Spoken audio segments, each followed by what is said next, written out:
Hello दोस्तों, कैसे हो आप सब। I hope you all are doing fantastic and I welcome you all to this fast track exam oriented batch of strategic cost and performance management. A warm welcome to you all. आप सभी का स्वागत है. तुम्ही सगळ्यांचे स्वागत आहे અને તમારા બધાનું આ ફાસ્ટ ટ્રેક બેચમાં હાર્દિક સ્વાગત છે. First of all, thank you so much for trusting and believing in me and choosing these lectures for your preparation of this subject.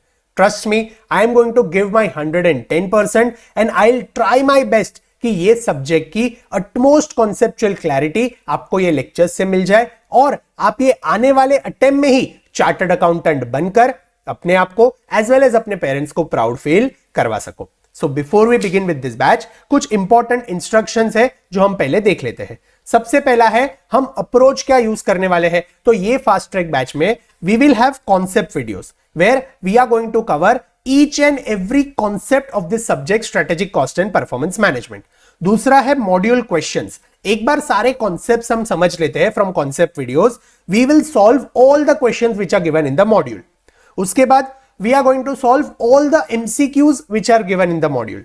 और लास्ट में अगर आपके पास टाइम है then you can solve entire case study digest which was issued for the subject in old syllabus SCMP which I have uploaded entirely on YouTube. इसकी जो पूरी details है वो मैंने चैप्टर नंबर 14 में जब हम केस स्टडी सॉल्व करेंगे वहां पर दी है. तो आई होप आपको अप्रोच क्लियर है. क्या होगा, पहले कॉन्सेप्ट वीडियोस होंगे, उसके बाद मॉड्यूल के क्वेश्चंस हम सॉल्व करेंगे, उसके बाद मॉड्यूल के एमसीक्यू सॉल्व करेंगे. Now you can follow two approaches. आपके पास दो अप्रोच है. पहला अप्रोच है कि आप सारे कॉन्सेप्ट वीडियोस पहले खत्म कर लो, सारे चैप्टर्स के. आप ऑल द कॉन्सेप्ट वीडियोस खत्म कर लो सारे चैप्टर्स के, which will take around 30-35 hours, जिसके अंदर आपके सारे 13 चैप्टर्स के कॉन्सेप्ट्स खत्म हो जाएंगे. और उसके बाद आप क्या करो, उसके बाद आप सारे मॉड्यूल के क्वेश्चंस एज वेल एज जो एमसीक्यूज है वो सॉल्व कर सकते हो. तो ये एक अप्रोच हो गया. दूसरा अप्रोच क्या है, सेकेंड अप्रोच विल बी आप चैप्टर वाइज करते जाओ. एक चैप्टर आपने किया, उसका कॉन्सेप्ट वीडियो देखा, उसके बाद उसके क्वेश्चंस एंड एमसीक्यूज आप सॉल्व कर रहे हो, फिर आप दूसरा चैप्टर कर रहे हो, दैट इज दूसरा कॉन्सेप्ट वीडियो देख रहे हो, एंड फिर वो चैप्टर्स के क्वेश्चंस और एमसीक्यूज आप कर रहे हो. This is totally up to you. ये दोनों ऑप्शंस आप यूज कर सकते हो, जैसे आपको कंफर्टेबल हो वैसे आप कर सकते हो, depending on the time you have and depending on the way you decide to study. तो आई होप अप्रोच आपको क्लियर है. अभी सेकेंड थिंग है रिसोर्सेज. सर हम कहां से पढ़ने वाले हैं, then we are going to study from strategic cost and performance management की कॉन्सेप्ट बुक. आई होप आप सबने अगर कॉन्सेप्ट बुक के साथ ये लेक्चर्स ऑर्डर किए हैं तो ये जो कॉन्सेप्ट बुक है वो आप सबको घर पे मिल गई है. यही पूरी कॉन्सेप्ट बुक में से हम ये सब्जेक्ट के सारे चैप्टर्स पढ़ने वाले हैं. तो from this book we will be studying concept videos. और उसके बाद हम क्या करने वाले हैं, ICAI के मॉड्यूल में से हम क्वेश्चन सॉल्व करने वाले हैं, एमसीक्यू सॉल्व करने वाले.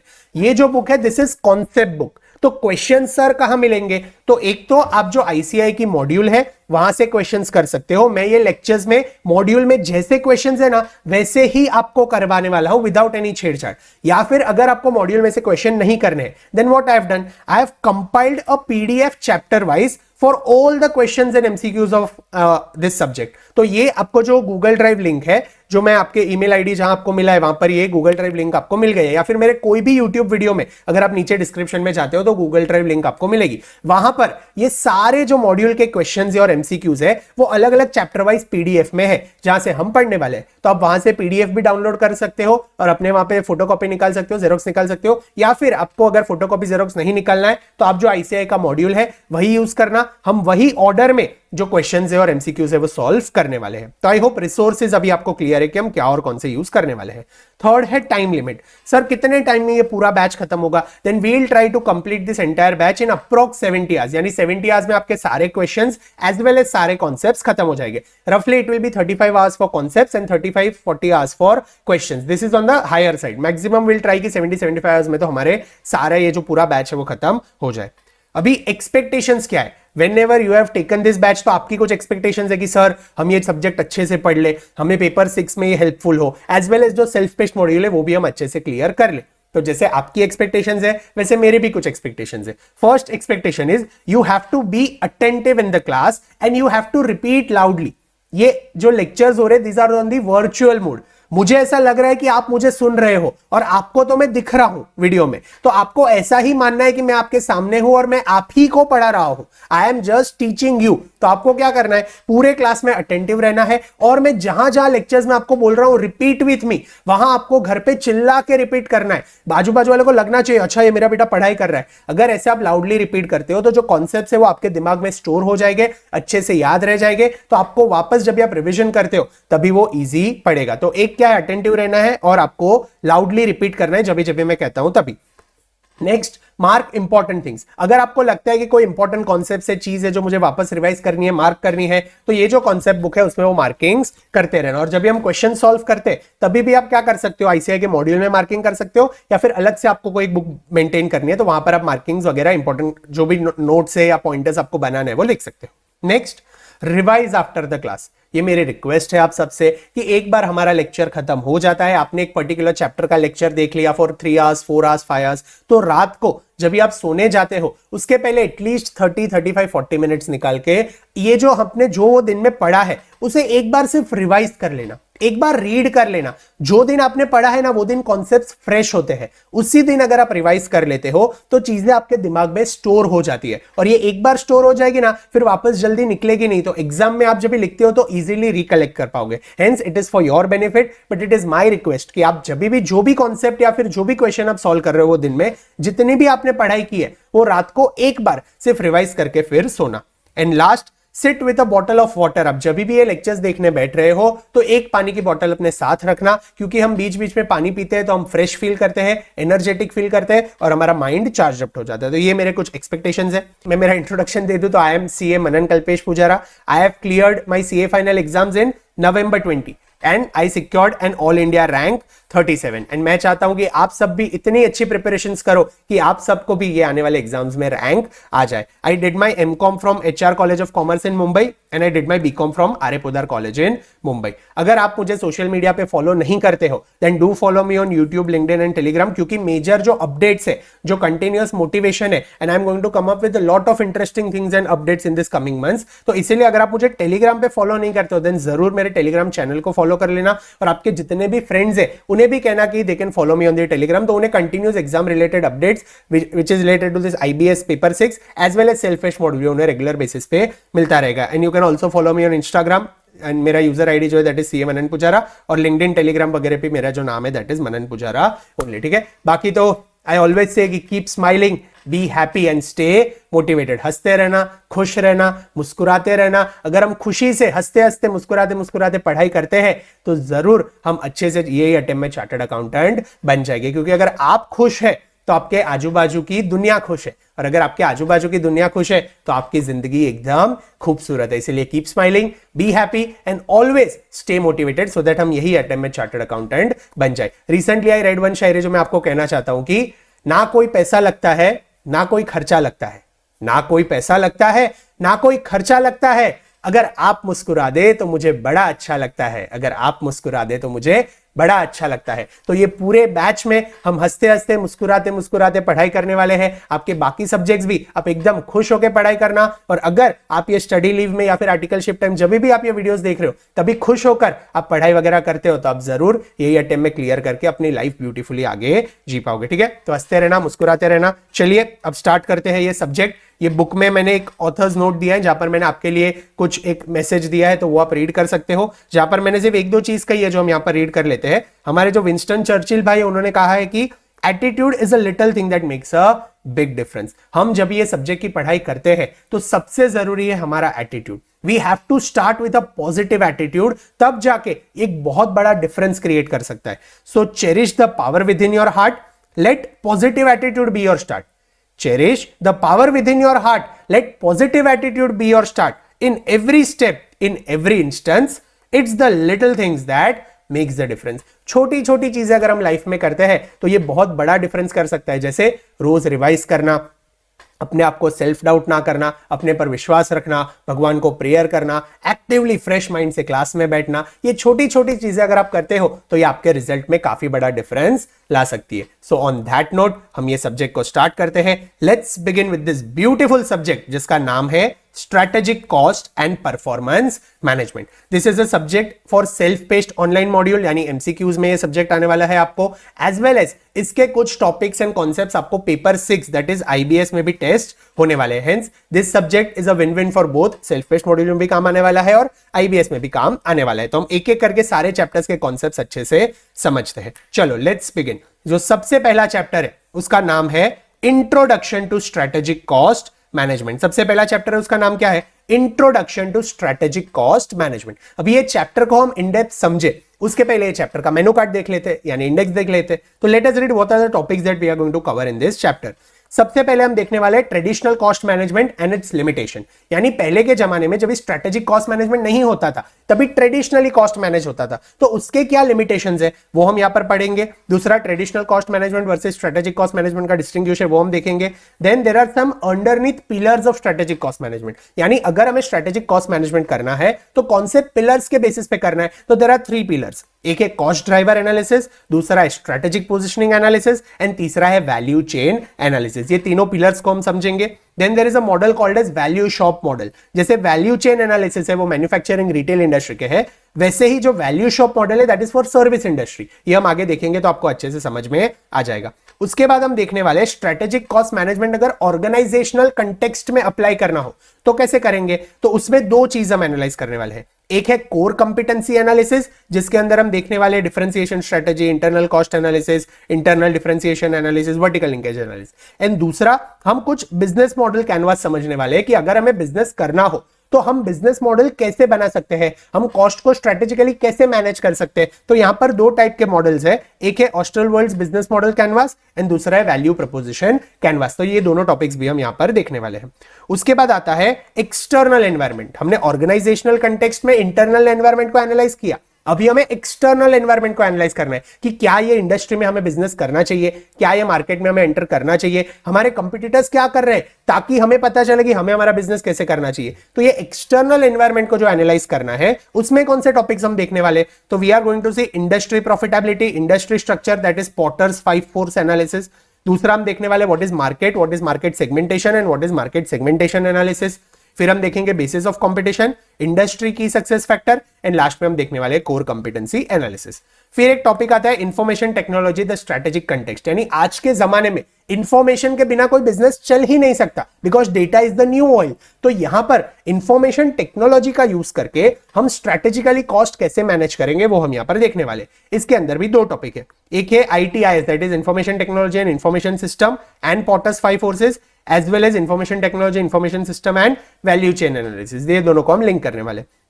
उसके बाद 2 छोटे छोटे टॉपिक्स है, एक है the role of management accountant as a leader, यानी एक मैनेजमेंट अकाउंटेंट का क्या रोल होता है वो हम देखेंगे। एंड लास्ट में vision, mission and objectives of strategic cost management वो हम देखने वाले। तो आई होप यहां पर आपको ये जो पूरा चैप्टर है उसका एक ओवरव्यू मिल गया है कि हम कौन से टॉपिक्स देखने वाले। चलिए now let's begin with the first chapter of this beautiful subject जिसका नाम है introduction to strategic cost management. अभी सबसे पहले हमें एक डाउट आता है कि ये स्ट्रेटेजिक कॉस्ट मैनेजमेंट ये टर्म लाने की जरूरत क्या थी।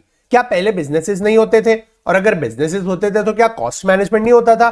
जरूर होता था, पहले बिजनेसेस भी होते थे और उसमें कॉस्ट भी मैनेज होता था। लेकिन पहले के जमाने में जो कॉस्ट मैनेज होता था वो ट्रेडिशनली होता था। तो sir traditional cost management and strategic cost management ये दोनों में डिफरेंस क्या है? तो let us read. Traditional cost management system involves allocation of cost and overhead to the production and focuses largely on cost control and cost reduction। यानी जो traditional cost management था उनका एक ही फोकस होता था, that is cost reduction and cost control. यहां पर वो लोग सिर्फ कॉस्ट की बात करते थे, बाकी सारे फैक्टर्स की बात नहीं करते थे।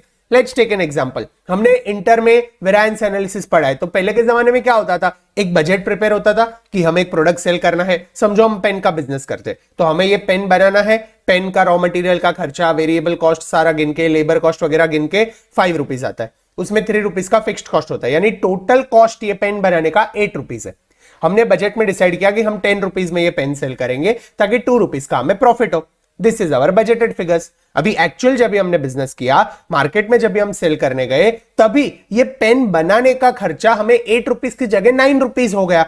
कोई कॉस्ट में इन्फ्लेशन वगैरह एडिशन हो गया और मार्केट में हमने ये पेन 10 रुपीज में बेचा, तो हमने सोचा था कि हम 2 रुपीज का प्रॉफिट करेंगे ये पेन पे, लेकिन हमने कितना प्रॉफिट किया? हमने सिर्फ 1 रुपए का प्रॉफिट किया। दैट मींस हमने 1 रुपए का प्रॉफिट कम किया। अभी हमें वो बजट को सुधारना है, हमें प्रॉफिट को इंप्रूव करना है। तो ट्रेडिशनल कॉस्ट मैनेजमेंट में वो लोग क्या सोचते थे कि अगर हमें प्रॉफिट इंक्रीज करना है तो हमारे पास एक ही ऑप्शन बचा है, कॉस्ट कम करो। हमारे पास एक ही ऑप्शन बचा है कि कॉस्ट कम करो। कल उठ के शायद मार्केट में सेलिंग प्राइस ही 9 रुपीज हो जाए तो प्रॉफिट हमारा 0 हो जाएगा और कॉस्ट तो हमारा 8 रुपीज का हो ही रहा था। तो यहां पर जो ट्रेडिशनल कॉस्ट मैनेजमेंट है वो बाकी सारे फैक्टर्स को कुछ ज्यादा कंसीडर नहीं करता। उन्हें एम्प्लॉय से लेना देना नहीं है, कस्टमर से लेना देना नहीं है, कंपटीशन से लेना देना नहीं है, इकोनॉमी से लेना देना नहीं है। उन्हें सिर्फ एक ही चीज से लेना देना था, कॉस्ट कंट्रोल करना है, कॉस्ट रिडक्शन करना है, तब जाके हमारा प्रॉफिट इंक्रीज होगा। यानी अगर सेलिंग प्राइस 9 हो जाता, then traditional cost management system के मुताबिक हम 8 रुपीज का जो कॉस्ट है ना उसे और कम करने की ट्राई करते। फिर चाहे आप थोड़े चीप रॉ मटेरियल्स लेके आओ या फिर आप कहीं पे कॉस्ट सेविंग करो फिक्स कॉस्ट वगैरह में, एक्सेट्रा एक्सेट्रा एक्सेट्रा। इसीलिए ट्रेडिशनल कॉस्ट मैनेजमेंट का एक ही फोकस होता था, कॉस्ट कंट्रोल या फिर कॉस्ट रिडक्शन। इसीलिए ट्रेडिशनल कॉस्ट मैनेजमेंट के कुछ लिमिटेशंस थे। इस पर एक केस स्टडी है, केस स्टडी डाइजेस्ट में, तो हम अच्छे से इसे समझते एक एक करके। सबसे पहला लिमिटेशन कौन सा है ट्रेडिशनल कॉस्ट मैनेजमेंट का? Excessive focus on cost reduction. Traditional cost management gives excessive focus on cost reduction. They have only one aim, that is we have to reduce cost. और कोई एम उनका नहीं होता है। कुछ भी होता है ना बिजनेस में, कॉस्ट कम करो तब जाके प्रॉफिट इंक्रीज होगा। Second is short term outlook. जो ट्रेडिशनल कॉस्ट मैनेजमेंट है वो लॉन्ग टर्म के बारे में इतना नहीं सोचता था, क्योंकि अगर आप हर चीज में कॉस्ट कम करने की बात करते हो तो कहीं ना कहीं क्वालिटी कॉम्प्रोमाइज होती है। आप चीप क्वालिटी के मटेरियल्स लोगे, कई बार लेबर को आप कम पे करोगे, तो इससे क्या होगा? एक तो कस्टमर सेटिस्फाइड नहीं होगा, खराब क्वालिटी के प्रोडक्ट्स बनेंगे, आपके जो एम्प्लॉयज और लेबरर्स है वो लोग मोटिवेटेड नहीं रहेंगे, तो लॉन्ग रन में ये बिजनेस के लिए अच्छा नहीं है। Hence traditional cost management was a short term outlook. ये लॉन्ग टर्म के बारे में ज्यादा नहीं सोचता था। Third, traditional cost management is a reactive approach. Reactive approach यानी कुछ होने के बाद ही हम सुधरेंगे, हम नहीं सुधरेंगे, वो सॉन्ग है ना। तो ये ट्रेडिशनल कॉस्ट मैनेजमेंट क्या है? हम नहीं सुधरेंगे जब तक हमारे साथ कुछ खराब नहीं होता है, तब तक हम नहीं सुधरेंगे। That is nothing but a reactive approach. For example, अगर आपको लग रहा है कि मेरा मशीन थोड़ा पुराना हो गया है, उसे सर्विसिंग की जरूरत है, लेकिन अभी मशीन चल रहा है, मशीन बिगड़ा नहीं है, अभी तक प्रोडक्शन हो रहा है, तो ट्रेडिशनल कॉस्ट मैनेजमेंट में क्या होता था? हम मशीन को अभी रिपेयर नहीं कर रहे थे, चल रहा है ना, चलने दो, चल रहा है ना, चलने दो, जब भी बिगड़ेगा तभी देखेंगे। This is nothing but a reactive approach. कुछ होने के बाद एक्शंस लेना, ना कि हम सिचुएशन को एनालाइज करें, कंपटीशन मार्केट को एनालाइज करें, या फिर हमारी जो करंट कंडीशन है उसे एनालाइज करके जो चेंजेस करने हो वो प्रोएक्टिवली करें। तो ट्रेडिशनल कॉस्ट मैनेजमेंट क्या कर रहा था? It was a reactive approach, कुछ होने के बाद एक्शंस लेता था। उसके बाद ignores the dynamics of marketing and economics. ये जो ट्रेडिशनल कॉस्ट मैनेजमेंट है वहां पर मार्केटिंग इकोनॉमिक्स की वगैरह ज्यादा बातें नहीं होती थी कि मार्केट एनालाइज करना चाहिए, इकोनॉमी को एनालाइज करना चाहिए, इंडस्ट्री को एनालाइज करना चाहिए, उसके बाद हमें कॉस्ट के और प्रॉफिट के डिसीजंस लेने चाहिए। तो यहां पर वो भी नहीं होता था। Next, limited focus on review and improvisation, यानी डेटा कलेक्ट करना, डेटा को रिव्यू करना, डेटा को एनालाइज करना, कोई अलग अलग प्रकार के मॉडल्स एस्टैब्लिश करना, तो ये सारी चीजें भी ट्रेडिशनल कॉस्ट मैनेजमेंट में नहीं होती थी। Ignores competition, market growth and customer requirement. Traditional cost management में ज्यादातर कस्टमर की बात नहीं होती थी, हमारे जो एम्प्लॉयज है उनकी क्या रिक्वायरमेंट है उनकी बात नहीं होती थी, मार्केट में कॉम्पिटिशन्स कैसे काम कर रहे हैं, मार्केट कैसे ग्रो हो रहा है, उसके बारे में भी यहां पर बात नहीं होती थी। तो जो ट्रेडिशनल कॉस्ट मैनेजमेंट है वो सिर्फ कॉस्ट कंट्रोल और कॉस्ट रिडक्शन पे फोकस करता था। वेरेस ये जो नया टर्म अभी आया है जो हम पढ़ने वाले हैं, that is strategic cost management. तो स्ट्रेटेजिक कॉस्ट मैनेजमेंट ये सारे लिमिटेशंस को ओवरकम करेगा। तो पहले एक बार हम सारे लिमिटेशंस रिवाइज कर ले। यहां पर देखो, ये पूरे सब्जेक्ट में I will try, it's a fast track batch, यानी हम फटाफट सारे कॉन्सेप्ट रिवाइज करेंगे, लेकिन आई विल एंश्योर कि हम क्लास में ही जितना हो सके उतना कॉन्सेप्ट्स का रिपीटेशन कर रहे हैं, ताकि अगर हेड पॉइंट्स आपके दिमाग में अच्छे से घुस जाते हैं देन आपको आगे जाके बिल्कुल भी टेंशन नहीं आएगा। अगर आपको इसके कॉन्सेप्ट्स और हेड पॉइंट्स अच्छे से याद है तो चाहे आप सेल्फ पेस्ड ऑनलाइन का सेल्फिस्ट ऑनलाइन मॉड्यूल का पेपर लिख लो, एमसीक्यू में कुछ भी पूछने तो आप अच्छे से आंसर कर पाओगे, या फिर आईबीएस में अगर वो लोग कोई भी केस स्टडी इसमें से पूछते हैं तो अगर आपको कॉन्सेप्ट्स अच्छे से पता है ना तो तुरंत आप वो चैप्टर में जाके वो कॉन्सेप्ट्स देख पाओगे और कॉन्सेप्ट्स को आपके क्वेश्चन के साथ लिंक करके आप अच्छे से आंसर लिख पाओगे। इसीलिए यहां पर क्लास में ही अगर मैं आपको बोल रहा हूं कि मेरे साथ रिपीट करो, then you have to repeat with me. Try करो, आप चीजें कलेक्ट कर रहे हो, रिकलेक्ट कर रहे हो, मेमोराइज कर रहे हो। और एक बार आज आपने समझो एक रिवीजन लेक्चर देखा फॉर 2 आवर्स, 3 आवर्स, 4 आवर्स, उसके बाद दिन के एंड में एटलीस्ट 25-30 मिनट्स निकाल के एक बार सिर्फ वो चैप्टर रीड कर लेना। इससे क्या होगा, आज ही अगर आपने ये चैप्टर पढ़ा है और आज ही एक बार आप सेल्फ स्टडी करके उसे रिवाइज कर लेते हो तो जो सारे कॉन्सेप्ट्स हमने यहां पर रिवाइज किए हैं ना वो आपके सबकॉन्शियस माइंड में सेव हो जाएंगे। और एक बार चीजें सेव होती है फिर वो ज्यादा जल्दी निकलती नहीं है। तो हमें क्या करना है, वही दिन अगर ये ताजा है, it is fresh, you have studied fresh, तो अच्छे से कॉन्सेप्ट्स याद हो जाएंगे। क्योंकि क्लास में क्या हो रहा है, मैं बोल रहा हूं, आप सुन रहे हो, तो मेरा रिवीजन ज्यादा हो रहा है, आप तो सिर्फ सुन रहे हो। You are trying to retain and understand the concepts. तो आपने क्लास में अच्छे से समझ लिया, जितना हो सके उतना रिटेन किया, अभी उसे सबकॉन्शियस माइंड में स्टोर करना पड़ेगा, अभी चीजों को याद रखना पड़ेगा, रिमेंबर करना पड़ेगा। इसके लिए what is the best option? Best option is to at least remove 25 to 30 minutes every day in the night and just go through the concepts once। एक बार सिर्फ रीड करके रिवाइज कर लो, इससे क्या होगा, चीजें स्टोर हो जाएगी और एक बार स्टोर हो जाती है ना तो फिर एग्जाम में चीजें ऑटोमेटिकली रिवाइव होती है। इसीलिए आपको प्लीज मेरी एक रिक्वेस्ट है कि दिन में एटलीस्ट 25-30 मिनट्स निकालना और जितना भी आज आपने देखा है उतना सिर्फ एक बार रात को रिवाइज कर लेना। चलो now let us revise one more time. What are the limitations of traditional cost management? सबसे पहला लिमिटेशन था excessive focus on cost reduction, it only focuses on cost reduction. दूसरा, it is a short term outlook. तीसरा, it's a reactive approach. Fourth one, ignores the dynamics of marketing and economics. Fifth, limited focus on review and improvisation. And sixth, ignores competition, market growth and customer requirement. तो अगर ये limitations traditional cost management के थे तो strategic cost management क्या है?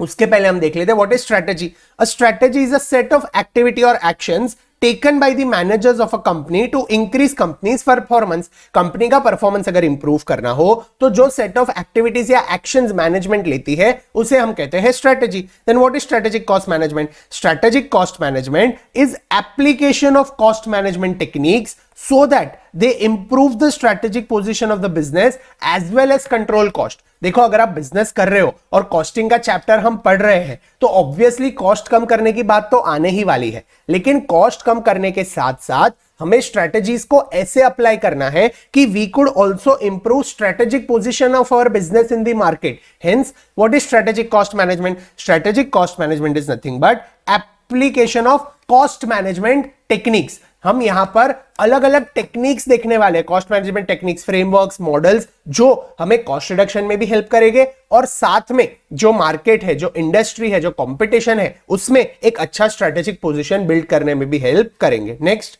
It involves integrating cost information with decision making framework to support the overall organizational strategy। हम traditional cost management में इंफॉर्मेशन की बात नहीं कर रहे थे, डेटा की बात नहीं कर रहे थे, एनालिसिस करने की बात नहीं कर रहे थे, लेकिन यहां पर हम क्या करने वाले हैं, हम जो कॉस्ट इंफॉर्मेशन है उसे हमारे डिसीजन मेकिंग फ्रेमवर्क से इंटीग्रेट करेंगे और डेटा का अच्छे से एनालाइज करके, कंपटीशन को एनालाइज करके, मार्केट को एनालाइज करके, कस्टमर की रिक्वायरमेंट को एनालाइज करके, ये सारी चीजों का एनालिसिस करके फिर हम डिसीजन लेंगे सो दैट हमारे ऑर्गेनाइजेशन की जो स्ट्रेटेजी वो अच्छे से इंप्लीमेंट हो जाए। It is not limited to controlling cost but using cost information for management decision making। जैसे मैंने आपको कहा, यहां पर कॉस्ट कंट्रोल तो करना है लेकिन it is not restricted to cost control. हमें क्या करना है, जो कॉस्ट डेटा है जो हमने कलेक्ट किया है उसे अच्छे से समझकर, एनालाइज कर फिर हमें डिसीजंस लेने हैं। The basic aim of strategic cost management is to help the organization achieve sustainable competitive advantage। देखो, आप बिजनेस कर रहे हो तो ऑब्वियसली आपको कंपटीटर्स के साथ कंपीट करके एक मार्केट शेयर गेन करना पड़ेगा, मार्केट में टिकना पड़ेगा। तो इसके लिए हमें कंपटीटिव एडवांटेज तो गेन करना है, लेकिन कैसा कंपटीटिव एडवांटेज गेन करना है, हमें सस्टेनेबल कंपटीटिव एडवांटेज गेन करना है। यानी हमें लॉन्ग टर्म तक इंडस्ट्री में टिके रहना है, हमें लॉन्ग रन तक सर्वाइव करना है। तो अगर सस्टेनेबल कंपटीटिव एडवांटेज गेन करना हो तो हमें स्ट्रेटेजिक कॉस्ट मैनेजमेंट के जो प्रिंसिपल्स है, जो टेक्निक्स है, जो फ्रेमवर्क्स है, जो मॉडल्स है, उन सबको हमारे बिजनेस में अप्लाई करके अच्छे से एनालाइज करके फिर डिसीजन मेकिंग करना चाहिए। Through product differentiation and cost leadership. अभी ये प्रोडक्ट डिफरेंशिएशन क्या है और कॉस्ट लीडरशिप क्या है, वो दोनों हम आगे अच्छे से समझने वाले हैं। तो आई होप आपको ट्रेडिशनल कॉस्ट मैनेजमेंट क्या है एंड स्ट्रेटेजिक कॉस्ट मैनेजमेंट क्या है वो अच्छे से समझ में आ गया। In simple words, traditional cost management सिर्फ कॉस्ट कंट्रोल और कॉस्ट रिडक्शन की बातें कर रहा था, whereas strategic cost management cost control और कॉस्ट रिडक्शन तो करेगा, लेकिन साथ में कॉस्ट मैनेजमेंट टेक्निक्स यूज करके, कंपटीटर्स को एनालाइज करके, कस्टमर के रिक्वायरमेंट समझ के, मार्केट को समझ के और डेटा को यूज करके अच्छे से डिसीजन मेकिंग करेगा, so that it can achieve sustainable competitive advantage in the industry. चलिए अभी ये स्ट्रेटेजिक कॉस्ट मैनेजमेंट कैसे अप्लाई होता है उसका एग्जांपल ले लेते हैं। डिसीजन मेकिंग कैसे होता है स्ट्रेटेजिक कॉस्ट मैनेजमेंट में। Let us take what example is given here. The following information is extracted from the financial statements of a company producing product A and B. If company stops producing product B, sale of A would fall by 25%। तो यहां पर हमें क्या दिया, एक company है जो product ए बनाती है और प्रोडक्ट बी बनाती है। अगर हम प्रोडक्ट बी का सेल बंद कर देते हैं तो प्रोडक्ट ए का जो सेल है वो 25% से कम हो जाएगा। अभी समझो हम ट्रेडिशनल कॉस्ट मैनेजमेंट अप्लाई करते, अगर हम ट्रेडिशनल कॉस्ट मैनेजमेंट अप्लाई करते तो हमारा एम क्या था, कॉस्ट कम होना चाहिए, कॉस्ट रिड्यूस करो या फिर कॉस्ट कंट्रोल करो। यानी अगर हम लॉस कर रहे हैं तो वो काम हमें हमारे बिजनेस में नहीं करना है, हमें पैसे बनाने हैं, हमें कॉस्ट कम करना है, that is our only aim. अभी अगर यहां पर मैं देखूं तो प्रोडक्ट ए का रेवेन्यू है 60 रुपीज, कॉस्ट ऑफ सेल्स है 35 रुपीज, तो नेट ग्रॉस प्रॉफिट मुझे हो रहा है 35। उसमें से अगर मैं ओवरहेड्स निकाल दूं 5 रुपीज का तो प्रोडक्ट ए मुझे नेट प्रॉफिट दे रहा है 20 रुपीज का।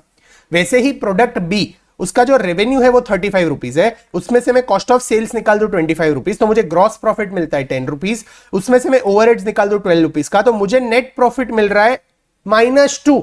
यानी यहां पर मैं 2 रुपए का लॉस कर रहा हूं। अगर मैं ट्रेडिशनल कॉस्ट मैनेजमेंट अप्लाई करता तो what decision I would have taken, I need to shut down this product B at the earliest. ये प्रोडक्ट बी बनाना ही बंद कर दो। अगर मैं प्रोडक्ट बी नहीं बनाऊंगा तो मुझे 2 रुपए का जो लॉस हो रहा था वो लॉस अभी नहीं होगा। यानी यहां पर ये मैंने अच्छा किया, मैंने लॉस कम किया। लेकिन मार्केट को तो समझो, मार्केट हमें क्या कहना चाहता है, मार्केट हमें ये कह रहा है कि if you stop the production of product B then sale of A would fall by 25%। अगर आप प्रोडक्ट बी का धंधा बंद करते हो तो प्रोडक्ट ए का जो धंधा है ना वो 25% से कम हो जाएगा।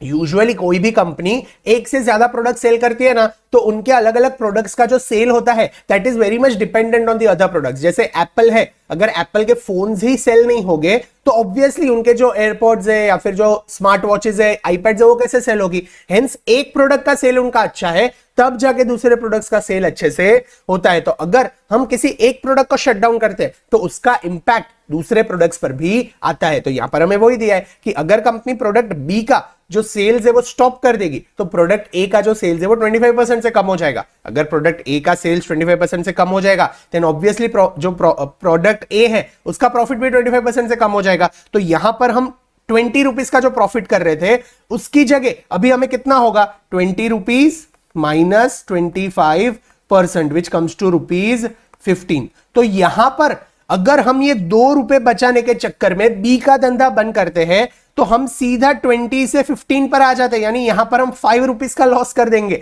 तो 5 रुपीज का लॉस करने से अच्छा तो है बी कंटिन्यू रखो और बी में 2 रुपीज का लॉस करते रहो और आगे जाके कुछ ऐसे टेक्निक्स अप्लाई करके देखो, अगर बी में लॉस कम होता है तो हम कर सकते। तो अगर हम स्ट्रेटेजिक कॉस्ट मैनेजमेंट अप्लाई करते होते तो हम क्या करते, हम सारे प्रोडक्ट्स को एनालाइज करते, हम मार्केट को एनालाइज करते एंड वो हिसाब से डिसीजन लेते कि भाई मुझे ए का प्रोडक्शन बंद नहीं करना चाहिए, क्योंकि अगर मैं ए का प्रोडक्शन बंद करता हूं तो मुझे बी का प्रोडक्शन बंद नहीं करना चाहिए, क्योंकि अगर मैं बी का प्रोडक्शन बंद करता हूं तो मुझे ए में ऐसे ही 5 रुपीज का लॉस हो रहा है। ये 2 रुपीज बचाने के चक्कर में मैं 5 रुपीज का लॉस कर रहा हूं जो मुझे नहीं करना चाहिए। हेंस स्ट्रेटेजिक कॉस्ट मैनेजमेंट हमें कहता है कि सारी चीजों को कंसिडर करके फिर हमें डिसीजन लेना है। जो अभी मैंने आपको फिगर्स में बताया वही सब मैंने यहां पर एनालिसिस में लिखा है, आप एक बार पढ़ सकते हो।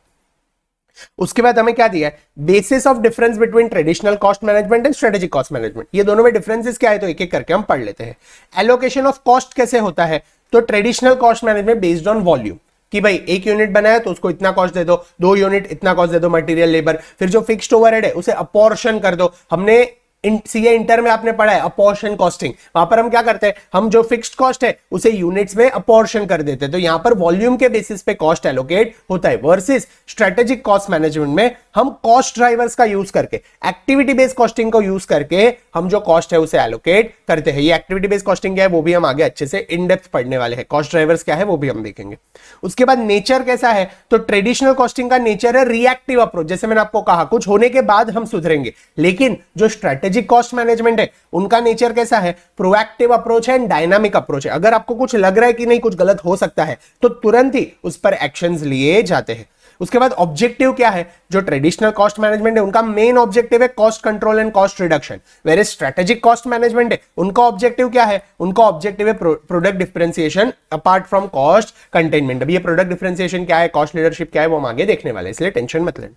उसके बाद रिस्क एपिटाइट कितना होता है, तो traditional cost management is a risk averse approach, ज्यादा कोई रिस्क नहीं लेता है। अगर लॉस हो रहा है धंधा बंद कर दो, लॉस हमें नहीं करना है क्योंकि आगे पीछे का नहीं सोचता है। लेकिन जो स्ट्रेटेजिक कॉस्ट मैनेजमेंट है it is a risk taking approach and ability to adapt itself to the changing environment. अगर एनवायरमेंट चेंज हो रहा है तो हमें भी नहीं पता है कि बिजनेस कैसे होने वाला है, हमें नई चीजें ट्राई करनी पड़ेगी, इनोवेशंस लाने पड़ेंगे, तो तब जाके हमें पता चलेगा कि प्रोडक्ट चलेगा या नहीं चलेगा। तो स्ट्रेटेजिक कॉस्ट मैनेजमेंट में हम धीरे धीरे रिस्क लेते हैं सो दैट हम जो प्रोडक्ट बना रहे हैं वो अच्छे से मार्केट में लॉन्च हो जाए। स्कोप क्या है, ट्रेडिशनल कॉस्ट मैनेजमेंट का स्कोप है इंटरनल बिजनेस एनवायरनमेंट, यानी अपने बिजनेस के अंदर का ही सोचना, सिर्फ इंटरनल बिजनेस के बारे में सोचना। ज्यादातर वो बाहर मार्केट, इकोनॉमी, कंपटीटर्स उसका एनालिसिस नहीं करता है। वेयर स्ट्रेटेजिक कॉस्ट मैनेजमेंट का स्कोप है बोथ इंटरनल एंड एक्सटर्नल, यानी इंटरनल बिजनेस के बारे में तो एनालिसिस करता है लेकिन साथ में जो एक्सटर्नल मार्केट है, जो कंपटीटर्स है उनके बारे में भी एनालिसिस करता है। Term, it is a short term focus, where ये जो strategic cost management is a long term and a perpetual focus. तो आई होप आपको ये टॉपिक अच्छे से समझ में आ गया है, एक ओवरव्यू अच्छे से मिल गया है, समझाइए। कैन वी मूव अहेड, चलो let us move ahead. Next topic है underneath pillars of strategic cost management, यानी अगर हमें स्ट्रेटेजिक कॉस्ट मैनेजमेंट करना हो तो इसके 3 बेसिक पिलर्स है, इसके बेसिस पे स्ट्रेटेजिक कॉस्ट मैनेजमेंट होता है। कौन से 3 पिलर्स है, तो पहला है कॉस्ट ड्राइवर एनालिसिस, दूसरा है वैल्यू चेन एनालिसिस एंड तीसरा है स्ट्रेटेजिक पोजीशनिंग एनालिसिस। इसमें से जो वैल्यू चेन एनालिसिस है वो काफी इंपॉर्टेंट टॉपिक है क्योंकि वैल्यू चेन एनालिसिस का लिंकेज आपको हर एक चैप्टर में कहीं ना कहीं दिखेगा और एग्जाम्स में भी वैल्यू चेन एनालिसिस के क्वेश्चन आने ही वाले हैं। Cost driver analysis is second important topic, उस पर भी कई बार क्वेश्चंस होते हैं, उनका भी लिंकेज आगे जाके 2-3 चैप्टर्स में है। And strategic positioning analysis is the third important topic. तो ये 3 अंडरनीथ पिलर्स है जो स्ट्रेटेजिक कॉस्ट मैनेजमेंट के हैं, वो हम एक एक करके अच्छे से पढ़ते हैं। Strategic cost management primary revolves around 3 business themes, value chain analysis, cost driver analysis and strategic positioning analysis. Now what is cost driver analysis? Cost is caused and driven by various factors which are interrelated. Cost is not a simple function of volume or output as considered by traditional accounting system. अभी usually traditional accounting system में क्या होता था, apportion costing method apply होता था, यानी हम volume के बेसिस पे कॉस्ट एलोकेट करते थे। लेकिन यहां पर हमें क्या बताया है कि स्ट्रेटेजिक कॉस्ट मैनेजमेंट बता रहा है कि अगर वॉल्यूम के अलावा भी आपको कोई एक अच्छा कॉस्ट ड्राइवर मिलता है कोई पर्टिकुलर कॉस्ट का, तो उसके बेसिस पे आपको कॉस्ट एलोकेट करना चाहिए। Let's take an example. हम एक इलेक्ट्रॉनिक मैन्युफैक्चरिंग कंपनी है और हम 2 प्रोडक्ट्स बनाते हैं, मोबाइल फोन्स बनाते हैं एंड वॉशिंग मशीन बनाते हैं। हम क्या बनाते हैं, मोबाइल फोन्स बनाते हैं एंड वॉशिंग मशीन बनाते हैं।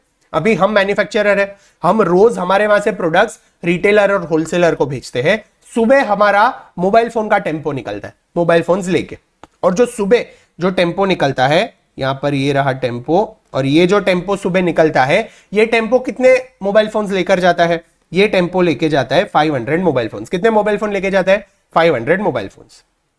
अभी शाम को दूसरा टेम्पो निकलता है और ये जो दूसरा टेम्पो है वो क्या करता है, वो वॉशिंग मशीन लेके जाता है। लेकिन वो कितने वॉशिंग मशीन लेके जाता है, वो सिर्फ 10 वॉशिंग मशीन लेके जाता है, जितनी कैपेसिटी है वो हिसाब से लेके जाएगा। अभी ये जो टेम्पो वाला ड्राइवर है वो बोल रहा है एक ट्रिप का मैं 2500 रुपए लूंगा, I will take 2500 rupees for 1 trip.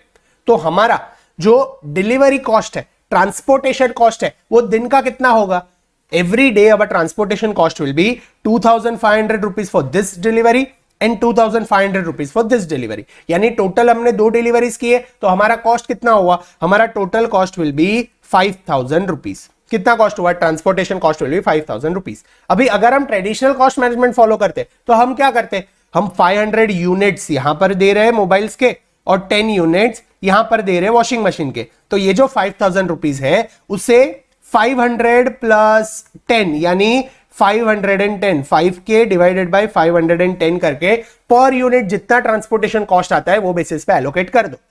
ये हम अपोर्शन कॉस्टिंग में करते थे, लेकिन कॉस्ट ड्राइवर एनालिसिस क्या बोल रहे हैं कि ये ट्रांसपोर्टेशन कॉस्ट को एलोकेट करने का एक अच्छा और एक कॉस्ट ड्राइवर है। क्या कॉस्ट ड्राइवर है? Number of mobile phones and number of washing machine.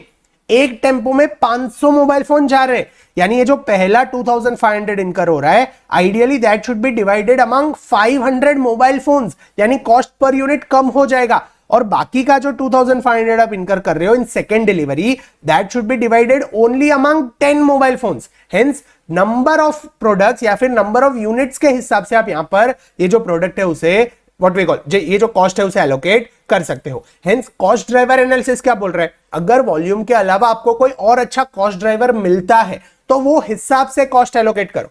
दूसरा एग्जांपल लेते हैं। आप दिन में क्या करते हो, आप जैसे मोबाइल फोन सेल करते हो तो आपका टोटल ऑर्डरिंग कॉस्ट आता है 10,000 रुपीज। आपका ऑर्डरिंग कॉस्ट आता है 10,000 रुपीज, यानी आप दिन में क्या करते हो, बैचेस में ऑर्डर देते हो, यानी एक बैच में समझो 10-15 मोबाइल फोन दे रहे हो, 20 मोबाइल फोन दे रहे हो, और उतने जितने ऑर्डर्स आते हैं ना उतना ऑर्डरिंग कॉस्ट आपको लगता है। अभी हम अगर ट्रेडिशनल कॉस्ट मैनेजमेंट फॉलो करते तो हम क्या करते, ये जितना भी 10,000 रुपीज है उसे पर यूनिट बेसिस पे एलोकेट करते। उसे क्या करते, पर यूनिट बेसिस पे एलोकेट करते। लेकिन समझो आपको दिन के 20 ऑर्डर्स आए हैं, आपको दिन के 20 ऑर्डर्स आए हैं और हर एक ऑर्डर में यूनिट्स अलग है।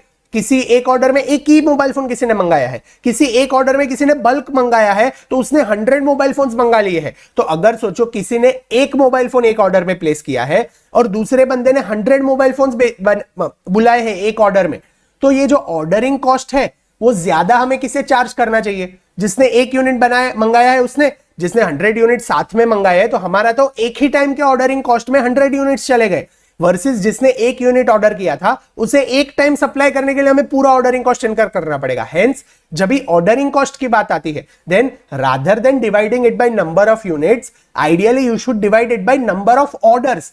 कि पर ऑर्डर अगर मेरा 1000 लग रहा है तो अगर आप एक यूनिट मंगाते हो तो भी आपको 1000 रुपीज लगेगा बेस्ड ऑन दी पर ऑर्डर, और आप 100 यूनिट्स मंगाते हो तो आपको 100 यूनिट्स में भी सिर्फ 1000 लगेगा। हेंस ऑर्डरिंग कॉस्ट है that can be divided by number of orders. ऐसे कई सारे एग्जांपल्स है जो एक्टिविटीज के बेस पर, रिसोर्सेज के बेस पर हम अलग अलग कॉस्ट ड्राइवर्स यूज करके एलोकेट कर सकते हैं। आगे जब भी हम एग्जांपल्स देखेंगे तो ये टॉपिक्स को हम अच्छे से समझ पाएंगे। अभी यहां पर क्या दिया है, ये जो कॉस्ट ड्राइवर एनालिसिस है it can be divided into to.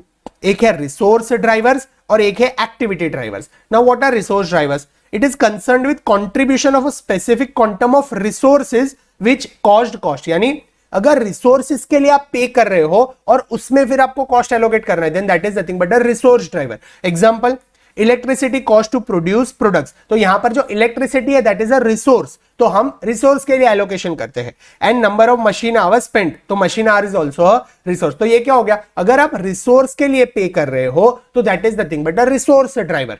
And activity driver, activity driver क्या है, it is concerned with cost incurred on activities required to complete a specific task, यानी कोई स्पेसिफिक टास्क कंप्लीट करने के लिए activity के लिए आप पे कर रहे हो। जैसे ऑर्डरिंग क्या हो गया, it is an activity. Electricity क्या है, एक रिसोर्स है, लेकिन ऑर्डरिंग क्या है, एक्टिविटी है। यहां पर एक एग्जांपल दिया, इंस्पेक्शन कॉस्ट। इंस्पेक्शन क्या है, एक एक्टिविटी है। फिर दूसरा, तो inspection is required to ensure quality, यानी हम इंस्पेक्शन क्यों करवाते हैं, सो दैट हमारी क्वालिटी मेंटेन रहे। तो इंस्पेक्शन क्या हो गया, एक्टिविटी हो गया। तो ये एक्टिविटी के लिए जब भी आप पे करते हो that is nothing but a activity driver. ये जो क्लासिफिकेशन है वो इतने इंपॉर्टेंट नहीं है, लेकिन आपको सिर्फ पता होने चाहिए दो क्लासिफिकेशन होते हैं, resource driver and activity driver. अभी यहां पर एक छोटी सी मिस्टेक हो गई है, प्रिंटिंग एरर है, उतना सिर्फ आप करेक्ट कर लेना। ये जो रिसोर्स ड्राइवर में क्लासिफिकेशन किया है ना, ये रिसोर्स ड्राइवर में नहीं है, this is further classification of activity driver. तो आप अपनी बुक में सिर्फ ये करेक्शन कर लेना, ये एक्टिविटी ड्राइवर के दो क्लासिफिकेशन है, एक है operational activity and drivers and दूसरा है ऑर्गेनाइजेशनल एक्टिविटीज एंड ड्राइवर्स। तो ये रिसोर्स ड्राइवर के लिए फर्दर क्लासिफिकेशन नहीं है, this further classification is for activity drivers. ठीक है, आई होप आपने ये क्लासिफिकेशन कर लिया है। अभी हम देखते हैं जो हमारा ओवरहेड कॉस्ट है, फिक्स्ड ओवरहेड, उसे या तो आप रिसोर्स ड्राइवर में एलोकेट कर सकते हो या एक्टिविटी ड्राइवर में एलोकेट कर सकते हो। And activity driver is also further classified into operational activities and organizational activities, and organizational activities is further classified into structural cost drivers and executional cost drivers. अभी एक एक करके हम सारे कॉस्ट ड्राइवर्स समझते हैं विद एग्जांपल्स। सबसे पहला क्या हमने देखा, स्ट्रक्चरल कॉस्ट ड्राइवर्स, यानी ऑर्गेनाइजेशनल कॉस्ट ड्राइवर में दो थे, एक स्ट्रक्चरल है एक एग्जीक्यूशनल है। What is structural cost driver? It relates to business strategic choices about an organization's underlying economic structure such as scale, scope of operation, use of technology and complexity of the business.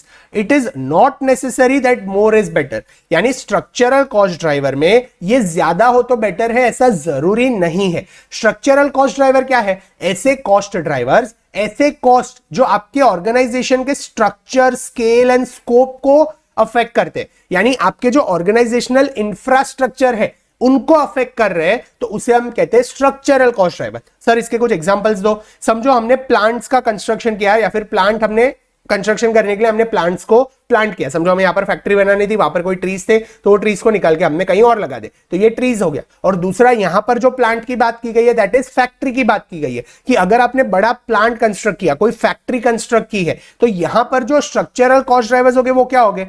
Number of plants, scale, degree of work. तो आप क्या करोगे, समझो आपने एक जगह पे 10 plant बनाए हैं, तो यहां पर जो प्लांट का कॉस्ट है that will be allocated to 10 different plants, that will be allocated to 10 different plants. Hence ये जो प्लांट कंस्ट्रक्शन का कॉस्ट है this is nothing but a structural change, और उसका जो कॉस्ट ड्राइवर है that is number of plants.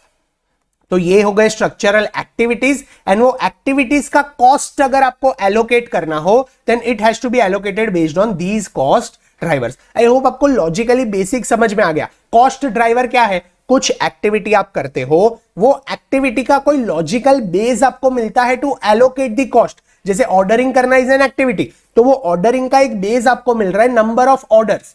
समझो machine setup करना इज एन एक्टिविटी, लेकिन number of setup is nothing but a cost driver. तो अगर कोई एक्टिविटी है जिसका कॉस्ट इनकर हो रहा है और वो कॉस्ट आप कोई रेलेवेंट लॉजिकल कॉस्ट ड्राइवर के बेसिस पे एलोकेट कर सकते हो, then rather than allocating it based on the volume of production you must allocate on the basis of cost driver. ये कहता है हमें कॉस्ट ड्राइवर एनालिसिस या फिर एक्टिविटी बेस्ड कॉस्टिंग। अभी दूसरा जो यहां पर स्ट्रक्चरल एक्टिविटी का एग्जांपल दिया है दैट इज एम्प्लॉय ग्रुपिंग। अगर आप एम्प्लॉयज को अलग अलग ग्रुप्स में या फिर डिपार्टमेंट्स में काम करवा रहे हो, तो यहां पर जो उनका कॉस्ट है that can be allocated basis number and type of work units.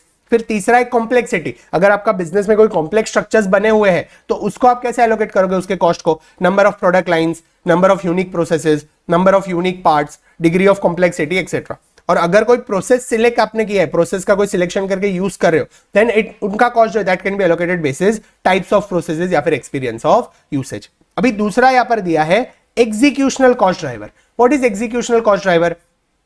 It relates to execution of the business activities, यानी एक बार इंफ्रास्ट्रक्चर रेडी है उसके बाद आपके बिजनेस एग्जीक्यूट करने के लिए आप जो खर्चे करते हो वो खर्चे एलोकेट करने के लिए do you have some logical base और अ कॉस्ट ड्राइवर, तो उसका एनालिसिस एग्जीक्यूशनल कॉस्ट ड्राइवर्स में होता है। It relates to execution of business activities such as utilization of employees in terms of involvement, provision of quality service, product design and manufacturing, links with the supplier and clients, higher the better। यानी ये जो structural cost driver है वो ज्यादा है या कम है उससे कुछ ज्यादा फर्क नहीं पड़ता, लेकिन एग्जीक्यूशनल कॉस्ट ड्राइवर्स है वो हायर द बेटर, वो अच्छे होने चाहिए। अभी एग्जीक्यूशनल कॉस्ट ड्राइवर्स क्या है? It's a very subjective thing. Executional activities यहां पर क्या दिए है? Employ utilisation. अभी एम्प्लॉय को आपने कैसे यूटिलाइज किया, क्या वो फुल्ली काम कर रहा है, क्या आइडियल बैठा है, ये एनालाइज करना कई बार टफ हो जाता है। It's a very subjective thing. तो अगर एम्प्लॉय यूटिलाइजेशन का कॉस्ट है तो उसे कैसे एलोकेट करना है? डिग्री ऑफ इन्वॉल्वमेंट के बेसिस पे। सेकंड ये भी हो सकता है कि एम्प्लॉय को आपने डिसीजन मेकिंग में कितना इन्वॉल्व किया,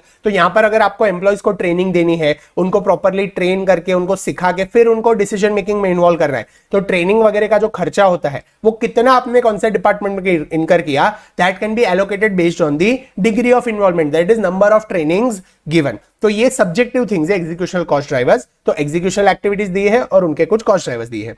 दूसरा है quality service provision, then this can be allocated basis quality management approach. तीसरा है operation of plant layout, this can be allocated based on the plant layout efficiency. Fourth is product design and manufacturing. This cost can be allocated based on the product configuration. तो ये जो cost है ये एक तो subjective nature के है, इन्हें quantify करना difficult है, hence इनके जो cost drivers है ये भी थोड़े अलग है, थोड़े weird है, यानी इनके basis पे जब ये allocate करना हो तो कई बार difficulty आ सकती है. But I hope आपको overall basis पे cost driver का meaning पता चल गया कि cost driver analysis कैसे होता है. दूसरा हमने देखा था एक्टिविटी कॉस्ट ड्राइवर में, एक था ऑपरेशनल कॉस्ट ड्राइवर, दूसरा था organizational cost driver. Organizational cost driver is structural and executional, whereas operational cost driver क्या है, daily work and activities are done as a result of structure and process. Structure set है, processes set है, उसके बाद जो daily activities आप करते हो वो डेली एक्टिविटीज में जो खर्चे होते हैं वो खर्चे, वो कॉस्ट आप कौन से कॉस्ट ड्राइवर के बेसिस पे एलोकेट करोगे, तो वो हम यहां पे देखने वाले हैं. यहां पर जो एग्जांपल्स दिए हैं ना, these are more relevant from question solving point of view and are important from exam point of view also. जो ऊपर दिए थे ना स्ट्रक्चर और एग्जीक्यूशनल, ये ज्यादा बिजनेसेस में यूज नहीं होते क्योंकि ये अप्लाई करने में थोड़े डिफिकल्ट है. It's a theoretical concept. Whereas operational activities है जो डे टू डे बेसिस पे हमारे बिजनेस में होती है, तो यहां पर हम कॉस्ट ड्राइवर एनालिसिस अच्छे से कर पाएंगे. इसके एग्जांपल्स आप देखोगे तो आपको एकदम अच्छे से समझ में आ जाएगा कौन से एक्टिविटीज है. तो यहां पर 3 लेवल्स में डिवाइड किया है. हम जब ये ऑपरेशंस करते हैं, it can be either at unit level, हम प्रोडक्ट वाइज कॉस्ट इनकर करते हैं और प्रोडक्ट्स वाइज बेचते हैं. दूसरा, it can be at batch level, हम बैचेस में काम करते हैं. या फिर third, it can be at product level, unit level यानी single unit level, batch level, या फिर प्रोडक्ट को डिजाइन वगैरह करने में जब भी आप खर्चा इनकर करते हो, that is nothing but a product level. तो तीनों के कुछ एग्जांपल्स दिए हैं, एक्टिविटीज है और उनके रिलेटेड कॉस्ट ड्राइवर्स है. जैसे ग्राइंडिंग मटेरियल्स है, तो उसका कॉस्ट अगर आपको एलोकेट करना हो तो कैसे करोगे, based on number of grinding machine hours. यानी कोई समझो 3 प्रोडक्ट है, product A, product B, product C. Product A grinding machine में 2 घंटा रहता है, प्रोडक्ट बी ग्राइंडिंग मशीन में 10 आवर्स रहता है and product C grinding machine में 20 आवर्स रहता है. तो आपका जो ग्राइंडिंग कॉस्ट आता है that should be allocated between product A, B and C in the ratio of 2:10:20, क्योंकि इतने आवर्स के लिए वो लोग ग्राइंडिंग मशीन में रहे. That is nothing but cost driver analysis की ग्राइंडिंग कॉस्ट तीनों में इक्वली डिवाइड करने से अच्छा है basis number of grinding machine hours के बेसिस पे आप इसे एलोकेट करो, देन जो एलोकेशन हो रहा है वो प्रॉपर हो रहा है, एनालिसिस हम प्रॉपर करके डिसीजन मेकिंग अच्छे से ले पाएंगे.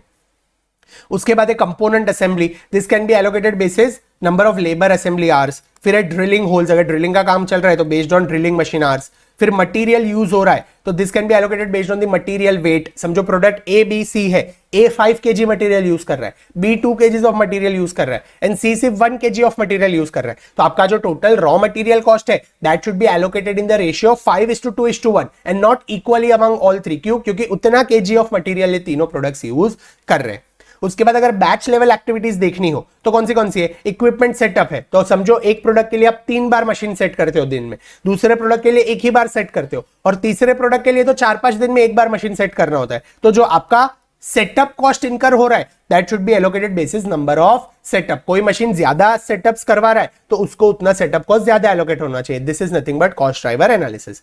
उसके बाद है finished product are moved in batches. तो इसमें हम कॉस्ट कैसे एलोकेट कर सकते हैं, नंबर ऑफ मूव्स, कितनी बार ट्रांसपोर्ट हुआ वो हिसाब से आप कॉस्ट में एलोकेट कर दो. Manufacturing products instead of batches, तो इंस्पेक्शन आवर्स, यानी जितना आपको इंस्पेक्शन किया है उतने आवर्स के बेसिस पे आप inspection cost what we call allocate कर सकते हो. रीवर्किंग प्रोडक्ट्स, किसी प्रोडक्ट पे रीवर्क किया है तो नंबर ऑफ डिफेक्टिव यूनिट्स, जितने यूनिट्स डिफेक्टिव आए हैं जो प्रोडक्ट के वो हिसाब से रीवर्क का कॉस्ट वो प्रोडक्ट को एलोकेट कर दो. फिर प्रोडक्ट लेवल एक्टिविटीज कुछ है, अगर पूरी प्रोडक्ट लाइन में हम कोई खर्चा इनकर कर रहे हैं, फॉर एग्जांपल प्रोडक्ट डिजाइन और redesign, then this can be allocated based on the number of change orders. फिर product line scheduling, then this can be allocated basis number of different product, जितने प्रोडक्ट्स है वो हिसाब से अलग अलग lines के कॉस्ट उन्हें एलोकेट कर दो. Last is product testing, this can be allocated basis number of procedures. तो आई होप आपको ओवरऑल बेसिस पे सिंपल लैंग्वेज में कॉस्ट ड्राइवर एनालिसिस क्या है वो समझ में आ गया है. जो भी एक्टिविटी है उसका कोई लॉजिकल बेस अगर हमें मिलता है टू एलोकेट द कॉस्ट, तो वो लॉजिकल बेस के हिसाब से हमें कॉस्ट एलोकेट करना चाहिए. तो स्ट्रेटेजिक कॉस्ट मैनेजमेंट हमें यही कहता है कि अगर आपको अच्छे से डिसीजन लेना हो तो कॉस्ट ड्राइवर एनालिसिस करना काफी जरूरी होता है. यानी जो कॉस्ट, जो प्रोडक्ट जितना इनकर कर रहा है ना उतना ही उसे एलोकेट होना चाहिए, तब जाके हम अच्छे से डिसीजन ले पाएंगे, rather than allocating it equally among all the units. Absorption costing में हम इक्वली कर रहे थे लेकिन यहां पर हमें वो नहीं करना है. तो आई होप आपको ये कॉस्ट ड्राइवर एनालिसिस जो टॉपिक है वो अच्छे से समझ में आ गया है. अभी जो नेक्स्ट टॉपिक है, next underneath pillar of strategic cost management is nothing but strategic positioning analysis. अभी स्ट्रेटेजिक पोजिशनिंग एनालिसिस क्या है, late us read. It is companies relative position with in the industry matters for performance, यानी जो industry में हम operate कर रहे हैं वो इंडस्ट्री में हमारी पोजीशन क्या है, हमारी औकात क्या है, हम कहां पर खड़े हैं, that is nothing but strategic positioning analysis. Where do we stand in the industry, हमारा मार्केट में पोजीशन क्या है, हमें मार्केट में लोग कितना परसीव करते हैं वैल्यू, और हम मार्केट में कहां कैसे बिजनेस कर रहे हैं, that is nothing but strategic positioning analysis. Where are we positioned in the market, क्या हम टॉप मूवर्स है या फिर फर्स्ट मूवर्स है, क्या हम प्रीमियम प्रोडक्ट्स है यानी वी आर गेनिंग, हम एकदम टॉप प्रोडक्ट है, क्या हम नए हैं, आर वी इनोवेटर्स, तो ये हमें एनालाइज करना होता है स्ट्रेटेजिक पोजिशनिंग एनालिसिस में।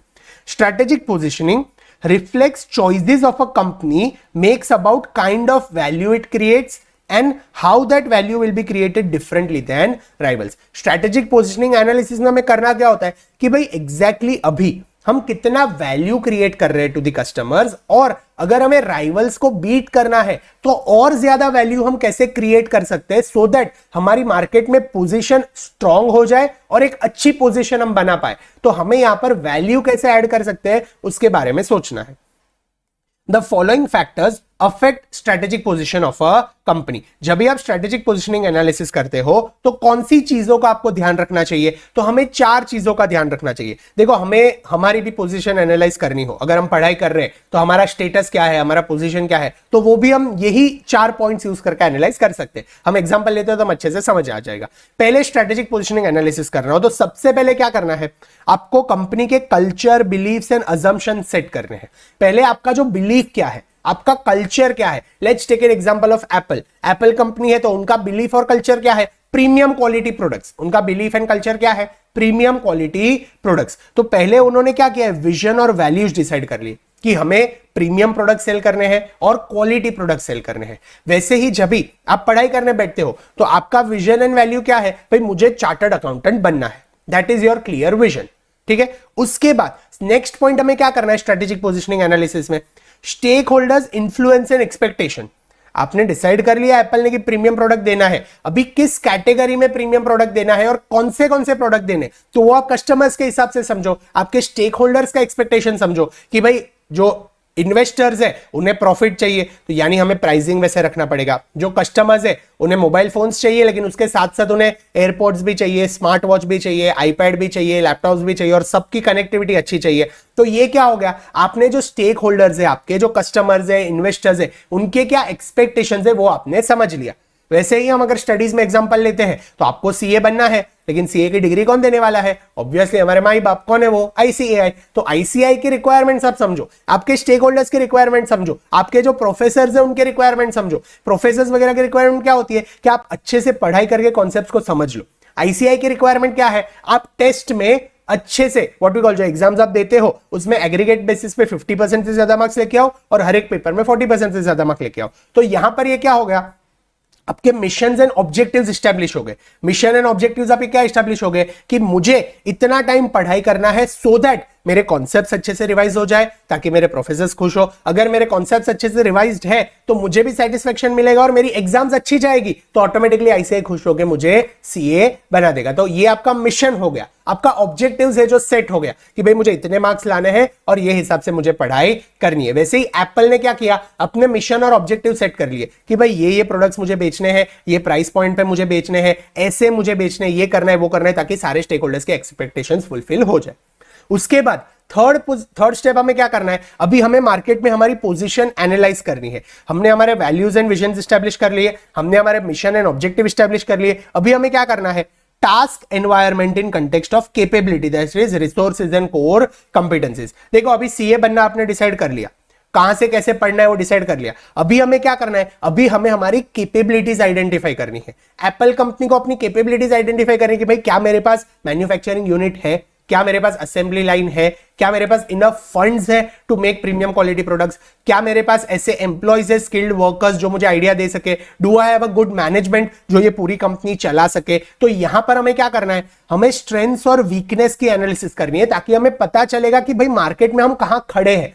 जैसे अभी आप सीए की एग्जाम दे रहे हो तो there are so many students, thousands of students are giving the exam. तो आपको आपकी पोजीशन वो 1000 स्टूडेंट्स में कहां है उसे एनालाइज करनी है। आपकी जो स्ट्रेंथ है उसे एनालाइज करने के, भाई ये सब्जेक्ट्स मेरे स्ट्रेंथ है, ये सब्जेक्ट्स मेरे वीकनेस है, तो मुझे ज्यादा प्रैक्टिस करनी पड़ेगी। जो सब्जेक्ट्स मेरे स्ट्रेंथ है उन्हें मुझे अच्छे से रिवाइज करना है, सो दैट एग्जाम में मैं उसमें तो एग्जामेशन लेकर ही आऊं, सो दैट बाकी सब्जेक्ट्स में फिर मुझे इतना वांधा ना है। तो यहां पर क्या है, हम हमारे जो कैपेबिलिटीज है, जो रिसोर्सेज हमारे पास है, जो कोर कंपिटेंसीज है, उनका एनालिसिस करके स्ट्रेंथ्स एंड वीकनेसेस का एनालिसिस करते हैं। तो ये क्या हो गया, थर्ड थिंग जो हमें करनी है while analysing strategic positioning analysis.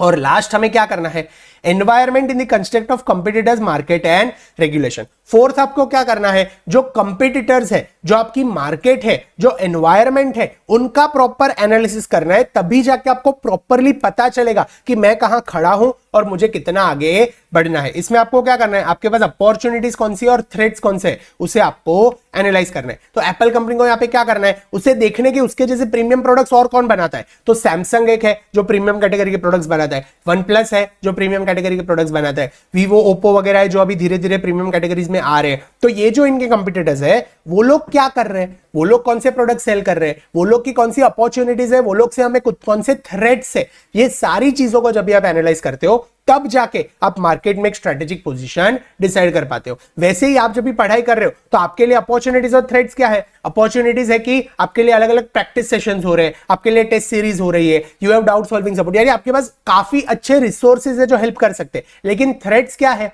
सब लोग वो यूज कर रहे हैं। और दूसरा एक थ्रेट क्या है कि सब लोग एक आध दो तीन रिवीजन कर रहे हैं और आप अभी तक पहला ही रिवीजन में ऐसे ही बैठे हो, आप पढ़ाई नहीं कर रहे हो, तो ये आपके लिए बहुत बड़ा थ्रेट है। यानी आपको आपके जो कंपिटिटर्स है, चलो हम पढ़ाई कर रहे हैं तो ऑब्वियसली वो हमारे कंपिटिटर्स है, ये सब फ्रेंड्स ही है जो हम एग्जाम दे रहे हैं, लेकिन फिर भी एग्जाम में रिजल्ट तो 99% ही आता है, यानी कुछ लोग पास होने वाले, कुछ लोग फेल हो गए। तो जो बंदे हार्डवर्क करके अच्छे से पढ़ाई करके आगे निकल जाएंगे वो लोग पास हो जाएंगे। तो हमें यहां पर जो थ्रेट है कि जो डिस्ट्रैक्शंस है मेरे लिए, अगर मैं मोबाइल फोन में टाइम वेस्ट करता हूं या फिर मैं टाइम पास करता हूं, फ्रेंड्स के साथ बातें करता हूं, मैं घूमने वगैरह में टाइम बिगाड़ रहा हूं और मैं अच्छे से पढ़ाई नहीं करता हूं, तो क्या होगा, मैं चार्टर्ड अकाउंटेंट नहीं बन पाऊंगा। तो यहां पर मुझे जो मेरे लिए थ्रेट्स है, मोबाइल फोन हो गया, डिस्ट्रैक्शंस हो गया, घूमना फिरना हो गया, तो ये सारी चीजों को मुझे कट डाउन करना है, अवॉइड करना है, सो दैट मैं चार्टर्ड अकाउंटेंट बन जाऊं। तो तब जाके हमें पता चला कि भाई हमारी पोजीशन एग्जैक्टली ये स्टडी लीव में या फिर ये पढ़ाई करने की जर्नी में कहां है। तो आई होप आपको स्ट्रेटेजिक पोजीशनिंग एनालिसिस का जो कॉन्सेप्ट है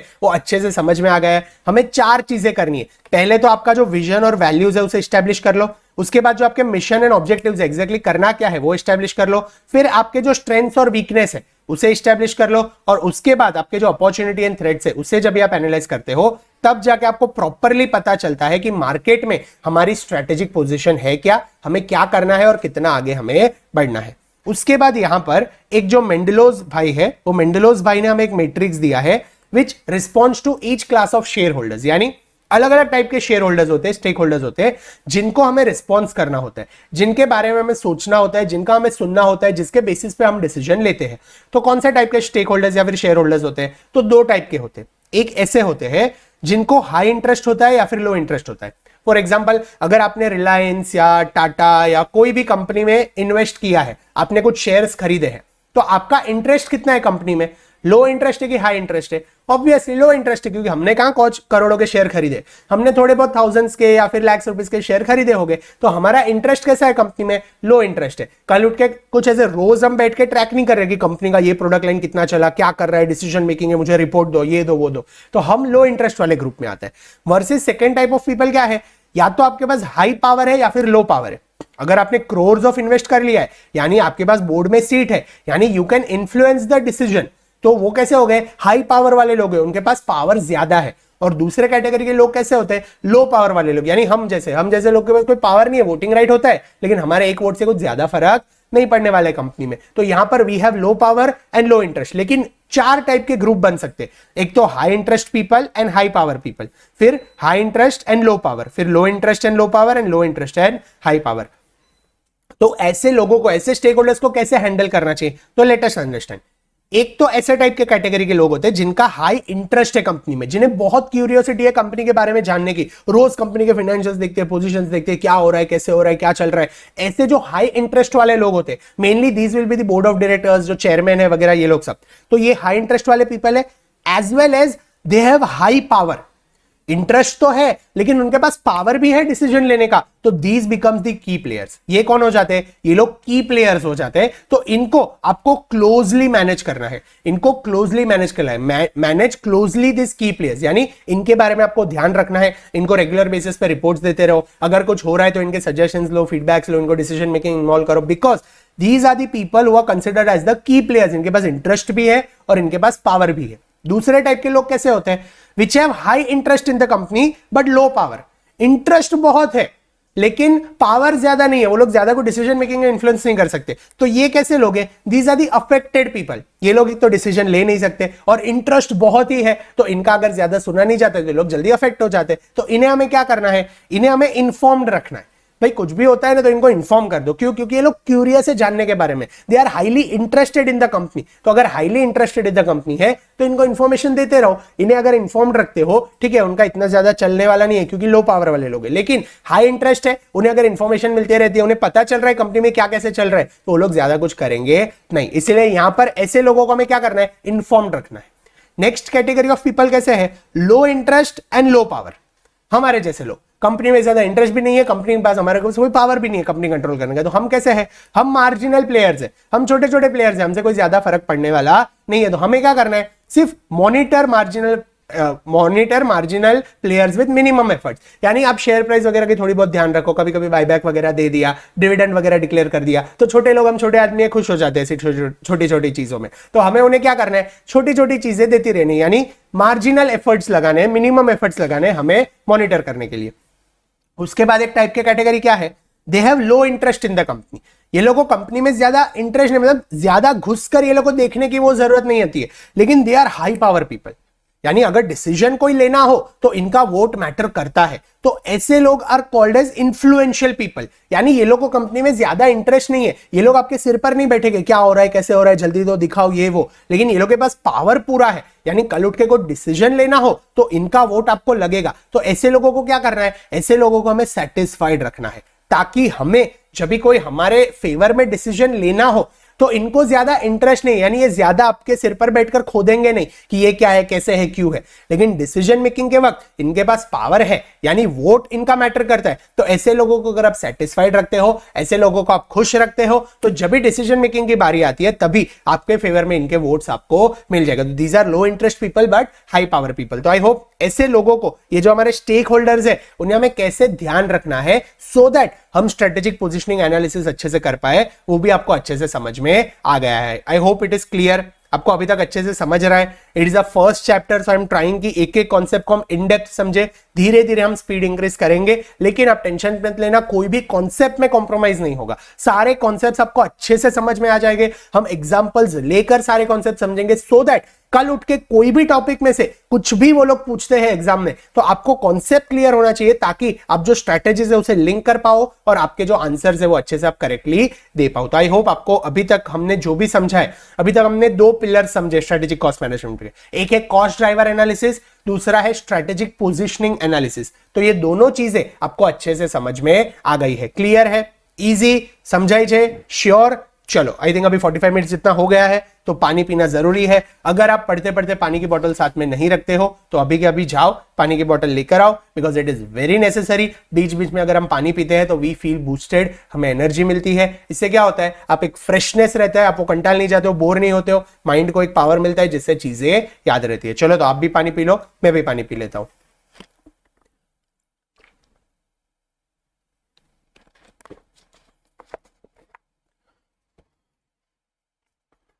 चलो रेडी, समझ में आ रहा है? हाउस द जोश, हाई, मजा आ रहा है? पहला चैप्टर है, ये सब्जेक्ट काफी अच्छा सब्जेक्ट है, इसमें आपको बहुत सारे स्ट्रैटेजीज, बहुत सारे फ्रेमवर्क्स, हम ऐसी ऐसी चीजें देखेंगे जो रियल लाइफ में कनेक्ट होगी। फिर आगे जाके आप शायद जॉब कर रहे हो या फिर आप बिजनेस कर रहे हो और उसमें कोई स्ट्रैटेजी आप अप्लाई करोगे ना, तो यू विल बी, अच्छा ये स्ट्रैटेजी का ये नाम है, स्ट्रैटेजी तो अप्लाई होती ही है, लेकिन वो स्ट्रैटेजी को हम क्या कहते हैं और कौन से माइंडसेट से वो स्ट्रैटेजी अप्लाई हो रही है, वो अगर आप ये सब्जेक्ट आपने अच्छे से पढ़ लिया है ना, तो आपको वो लिंकेज काफी अच्छा बैठेगा। आगे जाके हम और चैप्टर्स देखेंगे, लीन सिस्टम वगैरह, तो वहां पर हम काफी सारे स्ट्रैटेजीज देखेंगे, जस्ट इन टाइम है, सिक्स सिग्मा है, तो ऐसी सारी स्ट्रैटेजीज कंपनी में अप्लाई होती ही है। लेकिन आपको अभी पता चलेगा कि अच्छा ये जो वो लोग कर रहे थे वो स्ट्रेटजी अप्लाई कर रहे थे, ऐसे वो डिसीजन ले रहे थे, तो काफी चीजें आपको बाद में लिंक होगी। तो यहां पर हम एग्जांपल लेके समझते जाएंगे तो आपको अच्छे से समझ में आ जाएगा। आई होप रेडी हो, पानी पी लिया है, because now we are going to jump to one of the most important topics of this chapter and this syllabus, जिसका नाम है वैल्यू चेन एनालिसिस। आने वाले ऑलमोस्ट 13-14 चैप्टर्स है ना कॉस्टिंग में, उसमें से एटलीस्ट 7 to 8 चैप्टर्स में ये जो टर्म है ना वैल्यू चेन एनालिसिस का जिक्र होने वाला है। ये काफी इंपॉर्टेंट टॉपिक है, इसीलिए हमें इसे अच्छे से समझना है। और ये जितना इंपॉर्टेंट टॉपिक है ना उतना ही इजी टॉपिक है, ये जितना इंपॉर्टेंट टॉपिक है उतना ही इजी टॉपिक है, इसलिए हम अच्छे से इसे समझते हैं। चलो, I hope everyone is ready, सब आ गए हो वापस। चलो let us read this topic जिसका नाम है वैल्यू चेन एनालिसिस। यानी हमें कुछ तो एनालाइज करना है, चेन के बारे में बात हो रही है, यानी कुछ नंबर ऑफ एक्टिविटीज होगी जो लिंक्ड होगी एज अ चेन में, उसके बारे में हमें एनालिसिस करना है। एंड वैल्यू यानी जो वैल्यू ऐड करती है चेन में, उसके बारे में हमें एनालिसिस करना है। ये तो मैंने ब्लंटली सिर्फ नाम पढ़ा और नाम से हमें पता चला कि ऐसा कुछ हो सकता है। चलिए now let us read what is value chain analysis. Value chain analysis is a process by which firm identifies and analyses, एक second, okay, firm identifies and analyzes various activities that add value to the final product. Value chain analysis में हमें क्या करना है, हमें business के जितने भी प्रोसेसेस है, बिजनेस में जितनी भी एक्टिविटीज हो रही है, वो एक्टिविटीज में कहां कहां हमारे फाइनल प्रोडक्ट को वैल्यू ऐड हो रही है वो हमें आइडेंटिफाई करना है और एनालाइज करना है। यानी अगर हम कोई प्रोडक्ट बनाते हैं तो वो प्रोडक्ट में ऐसे कौन से फीचर्स है, या फिर वो प्रोडक्ट बनाते वक्त जो एक्टिविटीज यूज होती है, तो वो एक्टिविटीज में से कौन सी एक्टिविटीज है जो वैल्यू ऐड कर रही है ये प्रोडक्ट को, उसे आइडेंटिफाई करो और उसे एनालाइज करो। और क्या करना है, The idea is to identify those activities which add value, जो हमने ऊपर देखा, and the idea is to identify those activities which do not add value to the final product and eliminate such non-value adding activities. यानी यहां पर हमें क्या करना है, हमें वैल्यू एडिंग एक्टिविटीज फाइंड करनी है और non value adding activities find करनी है। जो वैल्यू एडिंग एक्टिविटीज है उन पर स्पेशल फोकस देना है और जो नॉन वैल्यू एडिंग एक्टिविटीज है उन्हें एलिमिनेट करना है। अगर ये हम करते हैं इसका मतलब हमने वैल्यू चेन एनालिसिस अप्लाई किया। लेट्स टेक एन एग्जांपल, हम बनाते हैं पेन, हमारा है पेन का धंधा। अभी ये पेन के अंदर 3-4 फीचर्स हमने डाले हैं। हम जब नई पेन बना रहे थे ना तभी हमने क्या सोचा, हम एक तो ग्रिप वाली पेन बनेगी। क्या करेंगे, हमारे जो पेन होगी उसमें ग्रिप होगी। दूसरा फीचर हमने देखा कि एक्स्ट्रा थिन निप होगी, जो पेन की निप है that will B extra thin, एकदम पतली निप होगी। थर्ड, हम जो पेन बनाएंगे वो रिफिलेबल पेन होगी, यानी आप रिफिल कर सकते हो। एंड फोर्थ, हम जो पेन बनाएंगे उसके अंदर लाइट होगी, यानी जब भी आप लिखते हो तो पूरी पेन में लाइट होगी और वो लाइट शाइन होगी। अभी ये क्या है, 4 फीचर्स हमने पेन बनाते वक्त डिसाइड किया। और फिफ्थ फीचर, चलो फिफ्थ फीचर भी हमने ऐड किया कि हम जो पेन बना रहे हैं ना उसकी जो वैलिडिटी है वो 3 इयर्स है, यानी हमारी पेन 3 साल तक नहीं बिगड़ेगी, ना तो 3 साल तक उसे रिफिल करना पड़ेगा। It's an hypothetical example. तो हमने यहां पर 5 फीचर्स ऐड किए हैं। अभी आप क्या करते हो, ये 5 फीचर्स वाली पेन मार्केट में उतारते हो और पेन की कॉस्ट है 25 रुपीज। अभी आपने मार्केट में ये उतार दी पेन, आप देख रहे हो आपका सेल्स इतना इंक्रीज नहीं हो रहा है, थोड़ी बहुत यूनिट्स बिक रहे, लोगों को लग रहा है अच्छा लाइट वाला फीचर है, कुछ अलग है, या फिर वो 3 साल तक चलता है ऐसा कुछ फीचर है, खरीद लेते हैं, लेकिन फिर ज्यादा सेल नहीं हो रहा है, रिपीट कस्टमर नहीं मिल रहे। तो आप क्या कर रहे हो, स्ट्रेटेजिक कॉस्ट मैनेजमेंट पढ़ के आए हो, तो आपने क्या किया, आपने स्ट्रेटेजिक कॉस्ट मैनेजमेंट के सारे एनालिसिस अप्लाई करके आपने सोचा मैं वैल्यू चेन एनालिसिस करता हूं और अभी मैं देखता हूं ये जो पेन मैंने बनाई है इसमें कौन से फीचर्स वैल्यू एडिंग है और कौन से फीचर्स वैल्यू एडिंग नहीं है, और फिर मैं मार्केट का एनालिसिस करता हूं। तो एक तो आपने पहले मार्केट का एनालिसिस किया तो आपको पता चला कि मेरे जो कंपटीटर्स है ना वो ये सेम टाइप की पेन 15 रुपए में बेच रहे और मेरी पेन 25 रुपीज की है, इसीलिए मेरी पेन का सेल्स नहीं हो रहा है। यानी एक तो आपको आपके पेन का प्राइस कम करना पड़ेगा। अभी प्राइस कम करने के लिए आपको क्या करना पड़ेगा, देखना पड़ेगा कि इसमें कौन से ऐसे फीचर्स है जो वैल्यू एडेड है और कौन से फीचर्स है जो वैल्यू एडेड नहीं है। जो वैल्यू एडेड फीचर्स नहीं है उन्हें आपको एलिमिनेट करना पड़ेगा। तो हम एक एक करके एनालाइज करते हैं। सबसे पहले ग्रिप, तो जो कस्टमर है उनको ग्रिप तो चाहिए क्योंकि लिखने में वो कंफर्टेबल होता है, तो ग्रिप हम एलिमिनेट नहीं करते, grip is a value added activity. उसके बाद हमने देखा थिन निप, तो थिन निप होता है तो लिखने में वो स्मूथनेस आती है, मजा आती है, तो वो भी हम एलिमिनेट नहीं कर सकते, तो वो भी हमें रखना पड़ेगा। थर्ड, रिफिलेबल पेन, तो ऑब्वियसली कस्टमर को रिफिल करने वाली पेन चाहिए तो वापस यूज कर सके, तो हमें वो भी फीचर रखना पड़ेगा। फिर हमने देखा लाइट हो रही है पेन में। अभी जो कस्टमर्स है उन्हें पेन से लिखने का काम है, वो लाइट के बेसिस पे कोई ऐसे टॉर्च वॉर्च की तरह यूज नहीं करना है। ना कि ये लोग बच्चे हैं कि लाइट हो रही है मजा आ रहा है लिखने में। पेन्स यूजुअली बड़े लोग यूज करते हैं, ऑफिस कॉर्पोरेट्स में यूज होते हैं, बच्चे तो पेंसिल यूज करते हैं जिन्हें लाइट का फीचर अट्रैक्टिव लग रहा है। तो जो लाइट का फीचर है that is a non value adding feature, non value added activity, तो लाइट वाले फीचर को एलिमिनेट कर दो। फिर आपने मार्केट एनालाइज की तो पता चला कि पेन की जो लाइफ है, useful life, that is usually 6 to 8 months. 6 to 8 months के बाद कोई भी कस्टमर वो पेन यूज नहीं करता, या तो उसकी घूम जाती है पेन, या तो वो कहीं भूल जाता है, या तो वो फेंक देता है, उसके बाद वो नहीं ले लेता है। तो 6-8 महीना से ज्यादा कोई पेन यूज नहीं करता है, तो 3 साल तक ये पेन ड्यूरेबल है। ऐसी पेन बनाने की जरूरत नहीं है ना। थोड़े अगर मैं चीप क्वालिटी के मटेरियल्स यूज करता हूं जिससे मेरी पेन 6-8 महीने के लिए टिक जाती है, which is more than enough, जो कंपटीटर्स कर रही है। 3 साल तक चले, इतना खर्चा करके ऐसा ड्यूरेबल मटेरियल यूज करने की जरूरत नहीं है, क्योंकि वो रिक्वायरमेंट नहीं है कस्टमर की।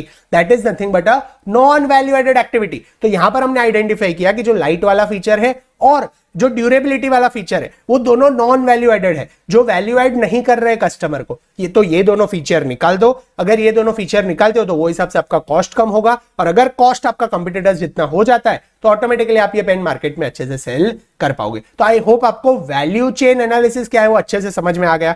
वैल्यू चेन एनालिसिस में सिर्फ 2 चीज करनी है, identify value added activities and give special focus on them. दूसरा, identify non value added activities and eliminate them.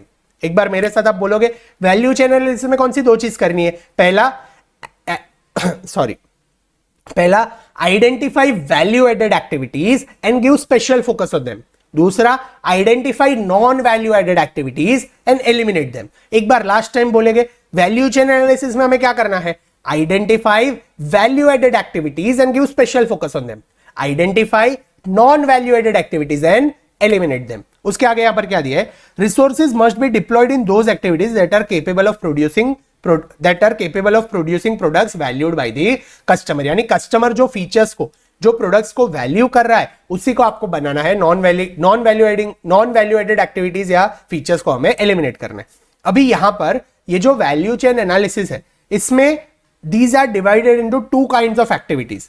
एक है प्राइमरी एक्टिविटीज एंड दूसरा है सपोर्ट एक्टिविटीज। एक है प्राइमरी एक्टिविटीज एंड दूसरा है सपोर्ट एक्टिविटीज। अभी हमने वैल्यू चेन एनालिसिस का मतलब तो समझा, लेकिन यहां पर चेन की बात की है। चेन का मतलब क्या है कि आप जब से कस्टमर ने ऑर्डर प्लेस किया तो आप रॉ मटेरियल खरीदने जाते हो, वो रॉ मटेरियल को आप अपने प्रोडक्शन फ्लोर पे लाते हो, उसमें ऑपरेशन यानी प्रॉपर मैन्युफैक्चरिंग वगैरह करते हो, पैकिंग करते हो, उसे स्टोर करते हो वेयर हाउस में, तब जाके उसके बाद रिटेलर डिस्ट्रीब्यूटर को देते हो, वो फिर कस्टमर तक पहुंचाता है। अभी कस्टमर को पहुंचाने में आपको मार्केटिंग सेल्स वगैरह करनी पड़ेगी। कल उठ के वो प्रोडक्ट थोड़ा बिगड़ गया तो कस्टमर आपके पास वापस आएगा, तो आपको आफ्टर सेल सर्विस देनी पड़ेगी, रिपेयरिंग करना पड़ेगा, वारंटीज वगैरह देनी पड़ेगी। तो ये सारे प्रोसेसेस है, ये सारे जो एक्टिविटीज है, ये एक्टिविटीज को हमें एनालाइज करना है वैल्यू चेन एनालिसिस में। यानी यहां पर हमें क्या करना है? बिजनेस की जितनी भी एक्टिविटीज है ना, उन्हें हमें एनालाइज करना है और उन पर हमें वैल्यू चेन एनालिसिस अप्लाई करना है। तो उसके पहले हमें समझना तो पड़ेगा कि बिजनेस में एक्टिविटीज कौन सी है।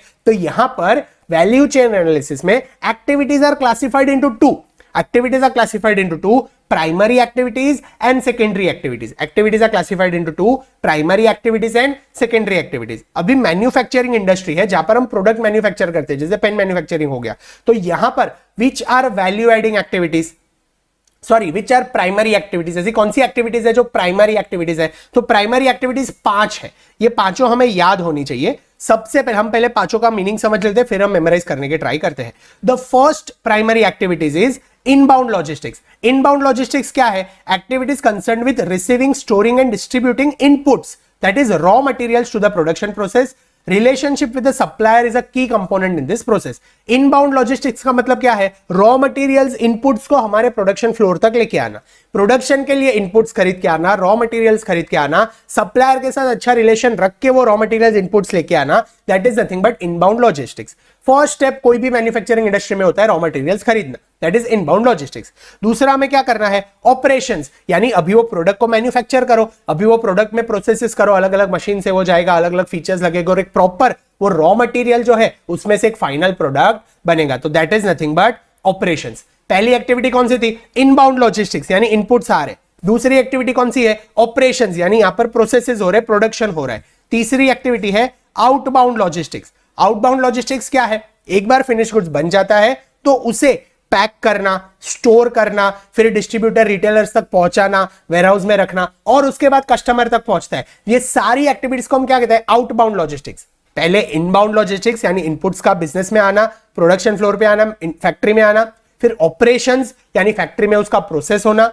तीसरा है आउटबाउंड लॉजिस्टिक्स यानी उसका स्टोरिंग करना, पैकिंग करना and distributing that product from the factory line to the end consumer. This may include finish goods warehousing, delivery, vehicle operation, order processing, scheduling etcetera. तो ये क्या हो गया? Outbound processing. देखो लॉजिकल है, आप कोई भी फैक्ट्री अज्यूम करोगे तो उसमें ये प्रोसेसेस होते ही है।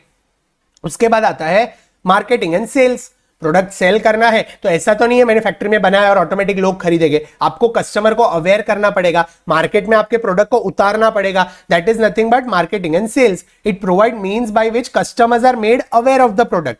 The activities include advertising, promotion, distribution etcetera etcetera, sales वगैरह, प्राइसिंग पॉलिसी डिसाइड करना। ये कहां आता है? Marketing and sales. यानी आपको प्राइसिंग पॉलिसी डिसाइड करनी है, स्टोर्स तक आपके जो गुड्स है उसे स्टोर्स में ऐसे आगे रखने so that customer become aware of that. आप इन्फ्लुएंसर्स के साथ मार्केटिंग कर सकते हो, फेसबुक एड्स है, इंस्टा एड्स है, आज जो भी सोर्स यूज हो रहे हैं मार्केटिंग के लिए, सेल्स के लिए, डिस्काउंट्स दे रहे हो, प्रमोशंस दे रहे हो, तो ये सारी चीजें कहां पर आती है? Marketing and sales. एंड उसके बाद जो लास्ट प्राइमरी एक्टिविटी है दैट इज सर्विस यानी after sale service. These activities includes related to after sale service like installation, repair of parts and replacement. तो आई होप आपको 5 प्राइमरी एक्टिविटीज पता चल गई है जो हमें वैल्यू चेन एनालिसिस जिस पर हमें अप्लाई करना है। कौन सी 5 प्राइमरी एक्टिविटीज है? मैन्युफैक्चरिंग इंडस्ट्री के लिए कौन सी 5 प्राइमरी एक्टिविटीज है? Inbound logistics, operation, outbound logistics, marketing and sales and service, that is after sale service. हम इसे आफ्टर सेल सर्विस बोलते हैं। ठीक है, कौन से 5 है? एक बार मेरे साथ रिपीट करोगे। इनबाउंड लॉजिस्टिक्स, इनपुट्स को बिजनेस में लाना। ऑपरेशंस, वो इनपुट्स पर काम करना। आउटबाउंड लॉजिस्टिक्स, वो फाइनिश गुड्स जब भी बन जाता है इनपुट में से तो उसे कस्टमर तक पहुंचाना, स्टोर करना, warehouse, delivery etcetera. Marketing and sales, customer को अवेयर करना प्रोडक्ट के बारे में। एंड पांचवा आफ्टर सेल्स सर्विसेज यानी कुछ भी रिपेयर्स वगैरह, इंस्टॉलेशन, रिप्लेसमेंट करना हो तो वो करना। आई होप ये 5 एक्टिविटीज क्लियर है। एक बार वापस मेरे साथ बोलोगे। पहला inbound logistics, operation, outbound logistics, marketing and sales, after sale service. वैसे ही रिटेल इंडस्ट्री के लिए 5 प्राइमरी एक्टिविटीज कौन सी है? तो 5 प्राइमरी एक्टिविटीज के नाम सेम है, inbound logistics, operation, outbound logistics, marketing and sales and after sale service. लेकिन जो नेचर है वो चेंज हो जाता है। अभी ये जो रिटेल इंडस्ट्री है, रिटेल इंडस्ट्री कुछ मैन्युफैक्चर नहीं करती है, तो यहां पर इनबाउंड लॉजिस्टिक्स क्या है? All activities related to delivery of product from supply to retail store.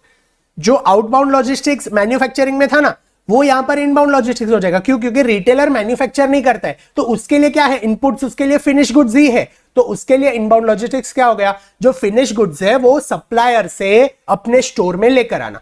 Operations क्या है? Activities involving running of store, managing inventory level, designing layout of the store, product कहां कैसे रखना है, किधर लाना है, किधर स्टोर करना है, तो ये सारा क्या हो गया? उसके लिए ऑपरेशंस हो गया, उसको जो उसकी दुकान है वो चलानी है। Third, outbound logistics. What is outbound logistics? It is same like manufacturing industry. वहां पर वो लोग वेयरहाउस में स्टोर करते हैं, यहां पर वो अपने शॉप में स्टोर करेगा, वहां पर उन्हें स्टोर करके पैकिंग करके कस्टमर को देना है। यहां पर भी उन्हें क्या करना है? जो उनके फिनिश गुड्स है वो कस्टमर को पहुंचाना है। तो कस्टमर तक गुड्स जब भी पहुंचाना होता है that is nothing but outbound logistics. Marketing and sales same, उनके स्टोर पर गुड्स तो आ गए लेकिन अभी मार्केटिंग सेल्स करके कस्टमर को अवेयर तो करना पड़ेगा। एंड आफ्टर सेल सर्विस, वो भी या तो वो उनके शॉप पर दे सकते हैं या फिर जो मैन्युफैक्चरर है उनके साथ उनके सर्विस सेंटर्स को लिंक करवा सकते हैं कि वहां पर आप जाकर रिपेयरिंग करवा सकते हो। तो आई होप आपको रिटेल इंडस्ट्री के प्राइमरी एक्टिविटीज कौन से वो क्लियर हो गए।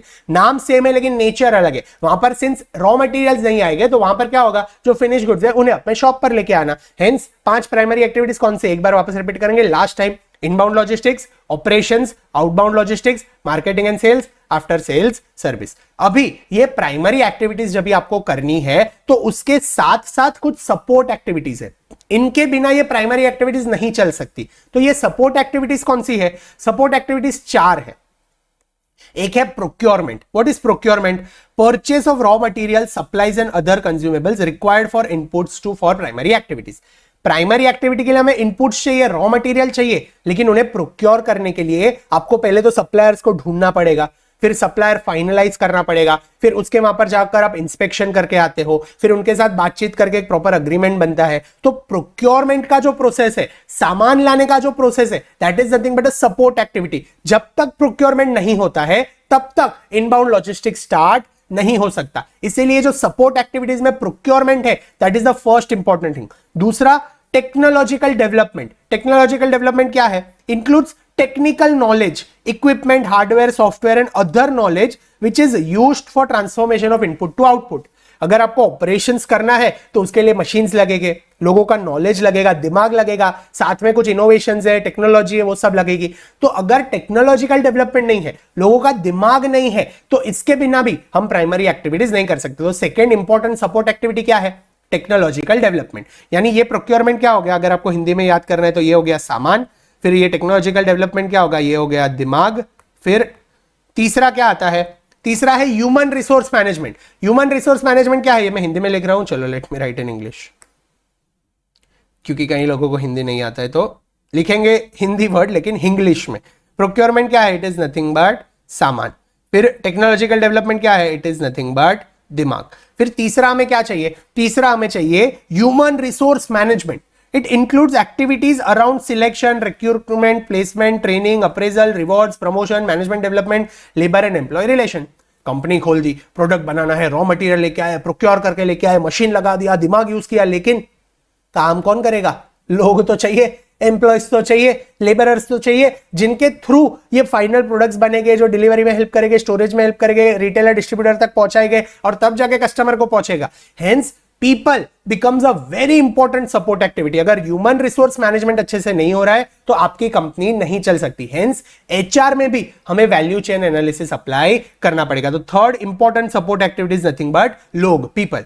लास्ट है फर्म इंफ्रास्ट्रक्चर, यानी it consist of activities such as planning, finance, accounting, legal, government affairs, quality management. यानी जितना भी एडमिन काम है, जितना भी एडमिन वर्क है, जो कई बार दिखता नहीं है लेकिन वो काफी जरूरी होता है कोई भी ऑर्गेनाइजेशन को रन करने के लिए। यूजुअली जो हमारा काम है, हम सीए बनने के बाद हम फाइनेंस संभालते हैं, लोगों के बुक्स ऑफ अकाउंट्स प्रिपेयर करते हैं, तो we are considered as an overhead.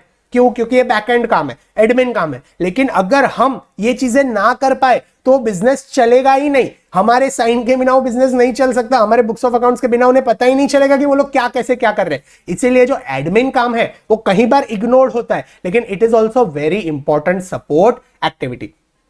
तो आई होप आपको ये 4 सपोर्ट एक्टिविटीज कौन सी है वो पता चल गया। अभी वैल्यू चेन एनालिसिस क्या कहता है कि हमें ये सारी एक्टिविटीज है ना, primary activities as well as support activities, ये सारे एक्टिविटीज में वैल्यू चेन एनालिसिस अप्लाई करो। सारे एक्टिविटीज में देखो वैल्यू एडिंग स्टेप्स कौन से हैं। अगर वैल्यू एडिंग एक्टिविटीज कुछ है तो उन्हें रखो, और नॉन वैल्यू एडिंग एक्टिविटीज है तो उसे एलिमिनेट करते जाओ। तो एक बार ये सपोर्ट एक्टिविटीज रिवाइज कर ले। 4 सपोर्ट एक्टिविटीज कौन सी है? पहला प्रोक्योरमेंट, दूसरा टेक्नोलॉजिकल डेवलपमेंट, तीसरा ह्यूमन रिसोर्स मैनेजमेंट एंड चौथा फर्म इंफ्रास्ट्रक्चर। ये रिटेल इंडस्ट्री हो, मैन्युफैक्चरिंग इंडस्ट्री हो, सबके लिए सेम है। ठीक है, तो यहां पर ये 4 नाम एक बार वापस मेरे साथ बोलोगे वन लास्ट टाइम। प्राइमरी और सेकेंडरी दोनों रिवाइज करते हैं। चलो, प्राइमरी एक्टिविटीज कौन सी है? Inbound logistics, operations, outbound logistics, marketing and sales, after sales service. और सपोर्ट सर्विसेज, सपोर्ट एक्टिविटीज कौन सी है? Procurement, technological development, human resource management and firm infrastructure. हमें सामान चाहिए, हमें दिमाग चाहिए, हमें लोग चाहिए और हमें एडमिन चाहिए। तो ये चारों जगह पर हमें ये सपोर्ट एक्टिविटीज है जिनके थ्रू हम प्राइमरी एक्टिविटीज अचीव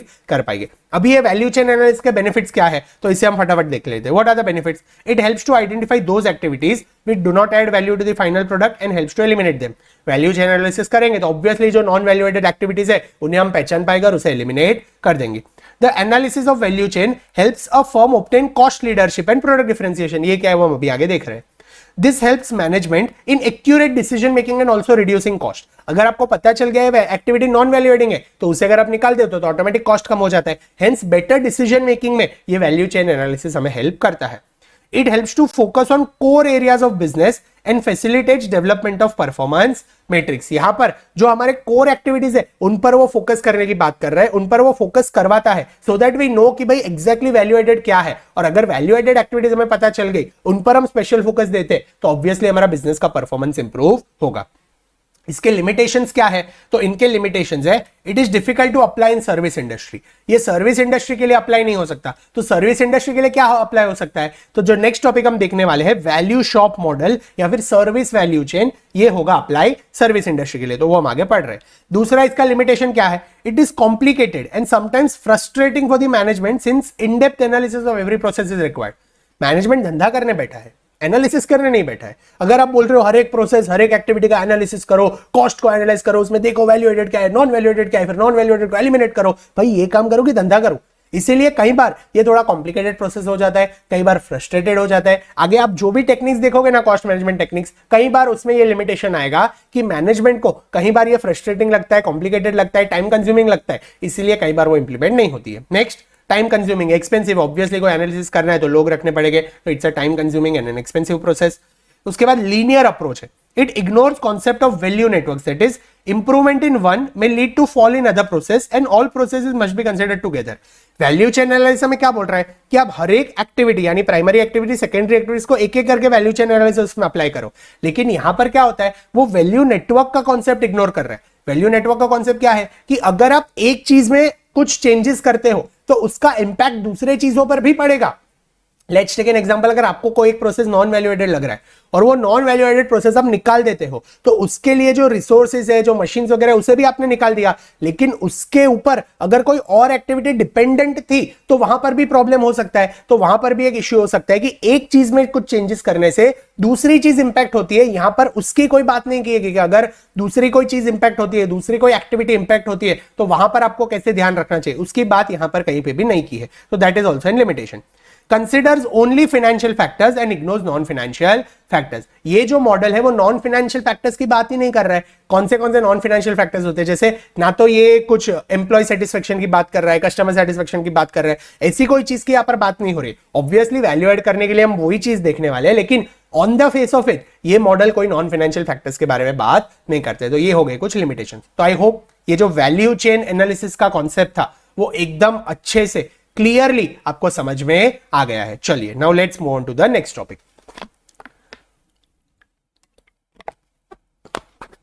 अभी जो नेक्स्ट टॉपिक है that is value shop model. ये वैल्यू चेन एनालिसिस का भाई है। वैल्यू चेन एनालिसिस में जो टॉपिक्स देखे थे वो यहां पर आएंगे। सेम प्राइमरी एक्टिविटीज है, सेकेंडरी एक्टिविटीज है, लेकिन यहां पर प्राइमरी एक्टिविटीज कुछ अलग है। क्यों अलग है? क्योंकि ये सर्विस इंडस्ट्री के लिए अप्लाई होता है। अभी सर्विस इंडस्ट्री के अंदर रॉ मटेरियल्स नहीं होते हैं, प्रोडक्ट्स नहीं होते हैं, हम सर्विस देते हैं, हम हमारा नॉलेज देते हैं जिसके ऊपर हम चार्ज करते हैं। फॉर एग्जांपल चार्टर्ड अकाउंटेंट्स, आप जब सीए बन जाओगे, आप में से बहुत लोग प्रैक्टिस स्टार्ट करोगे, तो आप लोग क्या करोगे, या फिर आप बिग फोर वगैरह में काम करोगे, कोई कंपनीज में काम करोगे, तो वहां पर आपके नॉलेज के पैसे मिलेंगे। You will give advice to someone जिसके आप पैसे लेते हो। This is nothing but a service. आप किसी को रिटर्न फाइल करके दे रहे हो तो उसके ऊपर आप पैसे ले रहे हो, तो that is nothing but a service. आप किसी के लिए बुक्स ऑफ अकाउंट्स मेंटेन करते हो, तो that is nothing but a service. तो ये सर्विस में ना तो प्रोडक्शन हो रहा है, ना तो मैन्युफैक्चरिंग हो रहा है। तो inbound logistics, outbound logistics, marketing and sales, audit में कहा है कि चार्टर्ड अकाउंटेंट अगर प्रैक्टिस करता है तो मार्केटिंग नहीं कर सकता। तो ये सारे जो प्राइमरी एक्टिविटीज है वो तो हम यहां पर अप्लाई नहीं कर पाएंगे। तो हमारे लिए प्राइमरी एक्टिविटीज कौन सी है, तो वो हम यहां पर पढ़ते हैं। The concept aims to serve companies from service sector. In value shop principle, no value addition takes place. It only deals with problems and figures out the main areas require its services and finally comes with a solution.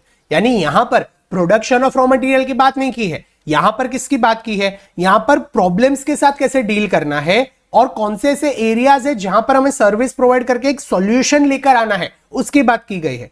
This approach is design to solve customer problem rather than creating value by the products. यानी raw materials को use करके एक value वाला product बनाने की जगह value shop model क्या बोल रहा है, आप कस्टमर के प्रॉब्लम सॉल्व करो। सर्विस इंडस्ट्री में यही होता है, कस्टमर को रिटर्न फाइल करना नहीं आता है, लेकिन निर्मला सीतारमण जी कहते हैं रिटर्न तो भरना पड़ेगा। कस्टमर का प्रॉब्लम है, वो आपने सॉल्व किया, hence you are providing a service. वैसे ही कस्टमर को बुक्स ऑफ अकाउंट्स मेंटेन करना नहीं आता है, आपने उसे प्रॉपर्ली टैली वैली वगैरह कोई सॉफ्टवेयर एसएपी वगैरह यूज करके अकाउंट्स मेंटेन करके दिया, दैट इज नथिंग बट उनका प्रॉब्लम आपने सॉल्व किया। तो service industry is a problem oriented industry. यहां पर प्रॉब्लम्स को हम लेते हैं और प्रॉब्लम्स को सॉल्व करते हैं। तो हमारे प्राइमरी एक्टिविटीज कौन से हो जाएंगे, our first primary activity will be problem finding and explanation. पहले तो प्रॉब्लम फाइंड करो कि एग्जैक्टली प्रॉब्लम क्या है। रिटर्न भरना है वो प्रॉब्लम है, टैक्स पे करना है वो प्रॉब्लम है। तो कस्टमर हमारे पास आता है प्रॉब्लम लेके कि भाई मुझे टैक्स पे करना है, निर्मला सीतारमण जी ने बोला है कि आपको टैक्स भरना पड़ेगा, उसके लिए मुझे रिटर्न भरना पड़ेगा, तो ये मेरा प्रॉब्लम है। तो अभी आप क्या करोगे, एक बार आपके पास प्रॉब्लम आ गया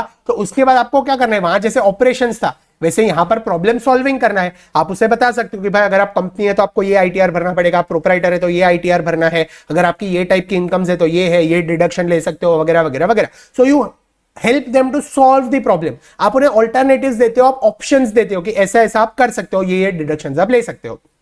तो ये हो गया सेकंड स्टेप। थर्ड स्टेप क्या है, चॉइस। यानी आपने जो ऑप्शंस दिए हैं उसमें से अभी आपको एक ऑप्शन चूज करना पड़ेगा कि ओके तेरे पास ये डॉक्यूमेंट्स है तो ये टाइप के डिडक्शंस हम ले सकते हैं, तो ये कैटेगरी में आता है, then we will file this ITR for you. तो ये क्या हुआ, you have selected the choice among the alternatives. एक बार आपने सिलेक्ट कर लिया एक पर्टिकुलर चॉइस, एक ऑल्टरनेटिव, उसके बाद क्या करना है, एग्जीक्यूट करना है। ऑब्वियसली आईटीआर की साइट पे जाके, इनकम टैक्स की साइट पे जाके वो पूरा आईटीआर भर दो, और एग्जीक्यूशन करने के बाद हमारे यहां पर जो फिफ्थ स्टेप आता है that is control and evaluation. अभी देखो अगर उसको कोई नोटिस आया है रिटर्न पे, कुछ एरर वगैरह हो गया है, या फिर अगले साल अगर कुछ और उसको इनकम लेना है, कोई और डिडक्शन लेना है, तो क्या हम उसमें कुछ कंट्रोल या फिर कुछ और ज्यादा इवैल्यूएट करके कुछ अच्छा सजेस्ट कर सकते हैं? तो this is nothing but 5 step process, 5 step primary activities for service industry. कौन सी 5 है? पहले प्रॉब्लम फाइंडिंग एंड एक्विजिशन, पहले ढूंढो प्रॉब्लम क्या है। दूसरा प्रॉब्लम सॉल्विंग, यहां पर हम सॉल्यूशंस देते हैं, ऑप्शंस देते हैं। Third choose among the alternatives, एक ऑप्शन एक प्रॉब्लम का सॉल्यूशन चूज करो। फोर्थ एग्जीक्यूशन, आप एग्जीक्यूट करो वो प्रॉब्लम को। And fifth control and evaluation, देखो बराबर एग्जीक्यूट हुआ है, अगर नहीं हुआ है तो और क्या एडवाइजरी वगैरह आपको देनी है वो आपको देनी पड़ेगी। तो I hope primary activities for a service industry is very clear to you. इसमें सपोर्ट एक्टिविटीज कौन सी है? Support activities are the same. हमें एक तो प्रोक्योरमेंट चाहिए, हमें क्लाइंट्स प्रोक्योर करने पड़ेंगे। दूसरा टेक्नोलॉजिकल डेवलपमेंट चाहिए, हमें दिमाग यूज करना है, उसी के तो पैसे मिल रहे हैं। तीसरा ह्यूमन रिसोर्स मैनेजमेंट चाहिए, we need articles, we need employees जो ये काम करेंगे हमारे साथ। एंड फोर्थ हमें इंफ्रास्ट्रक्चर चाहिए, लैपटॉप वगैरह चाहिए, सॉफ्टवेयर चाहिए, ऑफिस चाहिए जहां पर हम काम कर सकते हैं। तो support activities are same for value shop model, procurement, technological development, human resource management and infrastructure. लेकिन जो प्राइमरी एक्टिविटीज है वो सर्विस इंडस्ट्री के लिए चेंज हो जाती है। वो कौन सी है? Problem finding and acquisition, problem solving that is giving choices, third choosing among the alternatives या फिर selecting an alternative, selecting a choice, fourth execution and fifth control and evaluation। तो आई होप आपको वैल्यू शॉप मॉडल भी अच्छे से समझ में आ गया है। जो अभी थियरी मैंने आपको बताई वही मैंने यहां पर लिखी है, आप एक बार रीड करोगे तो समझ में आ जाएगा। उसके बाद एक टॉपिक आता है ऑर्गेनाइजेशनल कंटेक्स्ट। अभी ऑर्गेनाइजेशनल कंटेक्स्ट में जो पहला टॉपिक हम देखने वाले that is core competency analysis या फिर गेनिंग कंपिटिटिव एडवांटेज। अभी हम ऊपर से 3-4 बार एक स्ट्रेटेजी सुनकर आए, प्रोडक्ट डिफरेंशिएशन, कॉस्ट लीडरशिप, लेकिन ये है क्या? तो वो हम यहां पे देखने वाले हैं। अभी टॉपिक का नाम क्या है? Gaining competitive advantage. यानी यहां पर हमें क्या करना है? हमें मार्केट में कंपिटिटिव एडवांटेज गेन करना है। हमें मार्केट में कंपिटिटिव एडवांटेज गेन करना है, यानी हमें कंपटीशन को बीट करके मार्केट में टिकना है, मार्केट शेयर गेन करना है, हमें मार्केट में आगे बढ़ना है, हमें प्रोडक्ट्स का सेल इंक्रीज करना है। तो जब भी आपको क्वेश्चन में या फिर आपको कोई भी एमसीक्यू में ये टर्म दिखता है कोर कंपिटेंसी एनालिसिस या फिर gaining competitive advantage, competitive advantage की बात आती है तो पूरे स्ट्रेटेजिक कॉस्ट मैनेजमेंट में 2 ही स्ट्रेटेजीज है जो आप अप्लाई कर सकते हो ऑन अ ब्रॉड लेवल। छोटे छोटे स्ट्रेटेजीज काफी है, फ्रेमवर्क्स मॉडल्स काफी है, लेकिन ब्रॉड लेवल पे कंपिटिटिव एडवांटेज गेन करना हो तो 2 स्ट्रेटेजीज अप्लाई हो सकती है। कौन सी 2 स्ट्रेटेजीज है? एक है प्रोडक्ट डिफरेंशिएशन एंड दूसरा है कॉस्ट लीडरशिप। अब ये दोनों स्ट्रेटेजीज क्या है वो हम एक बार पढ़ के देखते हैं। Let us read. Core competency is a distinctive and a unique skill or a technological know how that creates distinctive customer value. हम कस्टमर को एक अच्छा वैल्यू देते हैं जिसकी वजह से हमें कंपिटिटिव एडवांटेज मिलेगा। A core competency is the primary source of an organization's competitive advantage.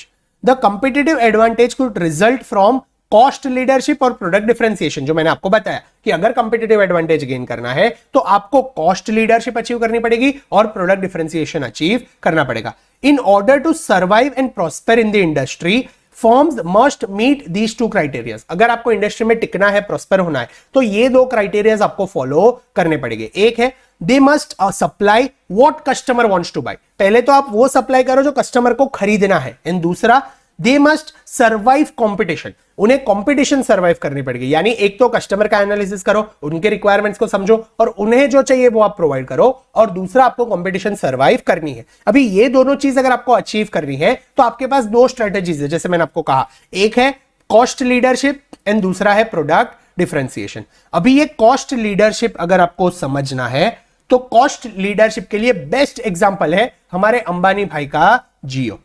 Best example है हमारे अंबानी भाई का जियो। अगर जियो को आप याद करते हो तो आपको कॉस्ट लीडरशिप अच्छे से समझ में आ जाएगा। और अगर आपको प्रोडक्ट डिफरेंशिएशन समझना है, अगर प्रोडक्ट डिफरेंशिएशन समझना है तो इसके लिए बेस्ट एग्जांपल है हमारे स्टीव जॉब्स भाई की एप्पल, हमारे स्टीव जॉब्स भाई की एप्पल कंपनी। कॉस्ट लीडरशिप के लिए बेस्ट एग्जांपल है जियो और प्रोडक्ट डिफरेंशिएशन के लिए बेस्ट एग्जांपल है एप्पल। चलो अभी एक एक करके समझते हैं। In order to attain superior performance and attain competitive advantage, a firm must have distinctive competencies. उनके पास कुछ तो अलग होना चाहिए जिससे वो competitive advantage gain कर सके। Distinctive competencies can take any of the two following. Can take any of the two following forms.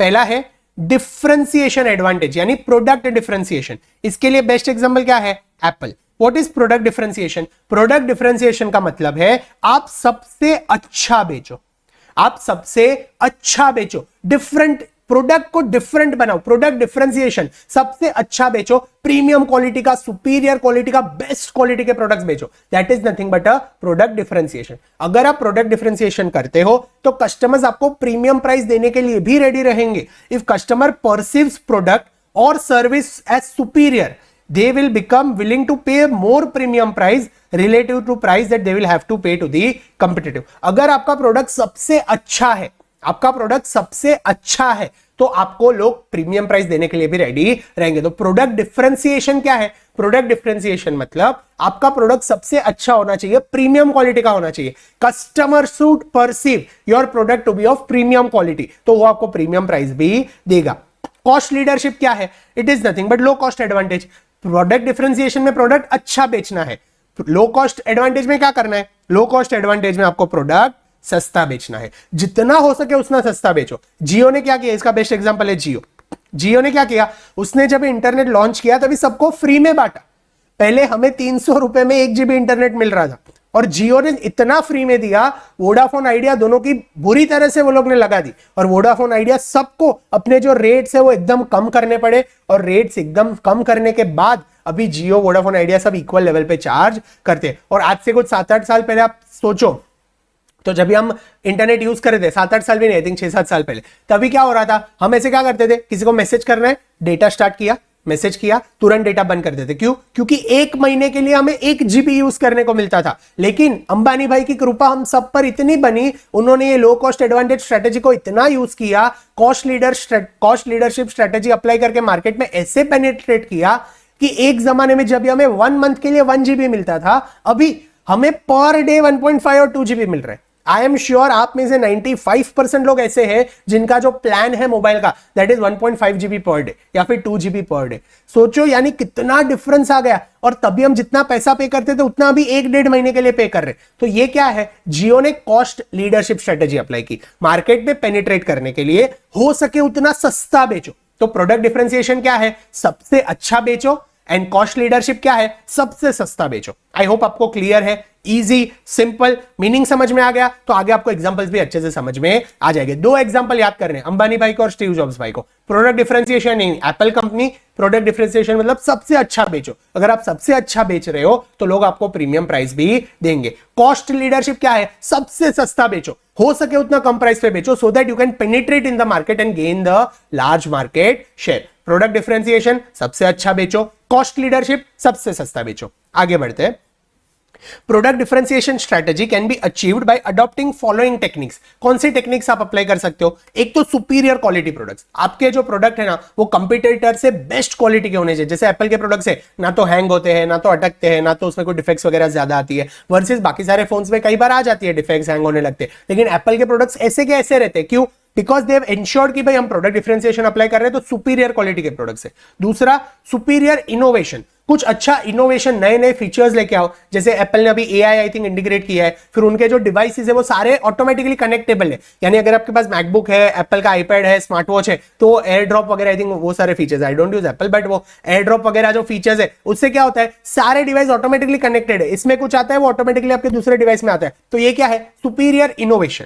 तीसरा है सुपीरियर कस्टमर रिस्पॉन्सिवनेस। ये तीन में से एक या फिर दो या सारे तीन अगर आप अप्लाई करते हो, इसका मतलब आपने प्रोडक्ट डिफरेंशिएशन अप्लाई किया है। सुपीरियर कस्टमर रिस्पॉन्सिवनेस क्या है, आपकी जो आफ्टर सेल सर्विस है ना वो एकदम अच्छी होनी चाहिए। कस्टमर को आप रिस्पॉन्स काफी अच्छा कर रहे हो। बेस्ट एग्जांपल इसमें है जोमेटो वगैरह। अगर आप देखते हो तो जोमेटो का कस्टमर रिस्पॉन्सिवनेस काफी अच्छा है। अब देखो कोई भी मैच होता है वर्ल्ड कप वगैरह, उनका एक्चुअली मार्केटिंग टीम भी काफी अच्छा है। They focus on virality coefficient. Virality coefficient क्या है, वायरल होने के लिए क्या कर सकते हैं। You would have seen Zomato एकदम वियर्ड फनी कमेंट्स करते रहता है वर्ल्ड कप वगैरह आता है तो, या फिर कोई भी इवेंट ऑकर होता है सोसाइटी में तो इससे रिलेटेड उसका एक फनी कमेंट होता ही है। कस्टमर्स को भी अगर कस्टमर ने कुछ कमेंट किया है उनके पोस्ट के नीचे तो उनको वो वियर्ड रिप्लाईज देता है। ऑन टाइम वो घड़ी घड़ी नोटिफिकेशन भेजते रहता है। रात को 10 साढ़े 10 बजे आपको जोमेटो का नोटिफिकेशन आया, अरे भूख लगी है कुछ तो खाना खा लो। तो ऐसे अलग अलग नोटिफिकेशंस के साथ वो कस्टमर को रिस्पॉन्ड करता है, कस्टमर के साथ बना रहता है। तो यहां पर क्या है, अगर आपको प्रोडक्ट डिफरेंशिएशन करना हो, Zomato is not an example of product differentiation, लेकिन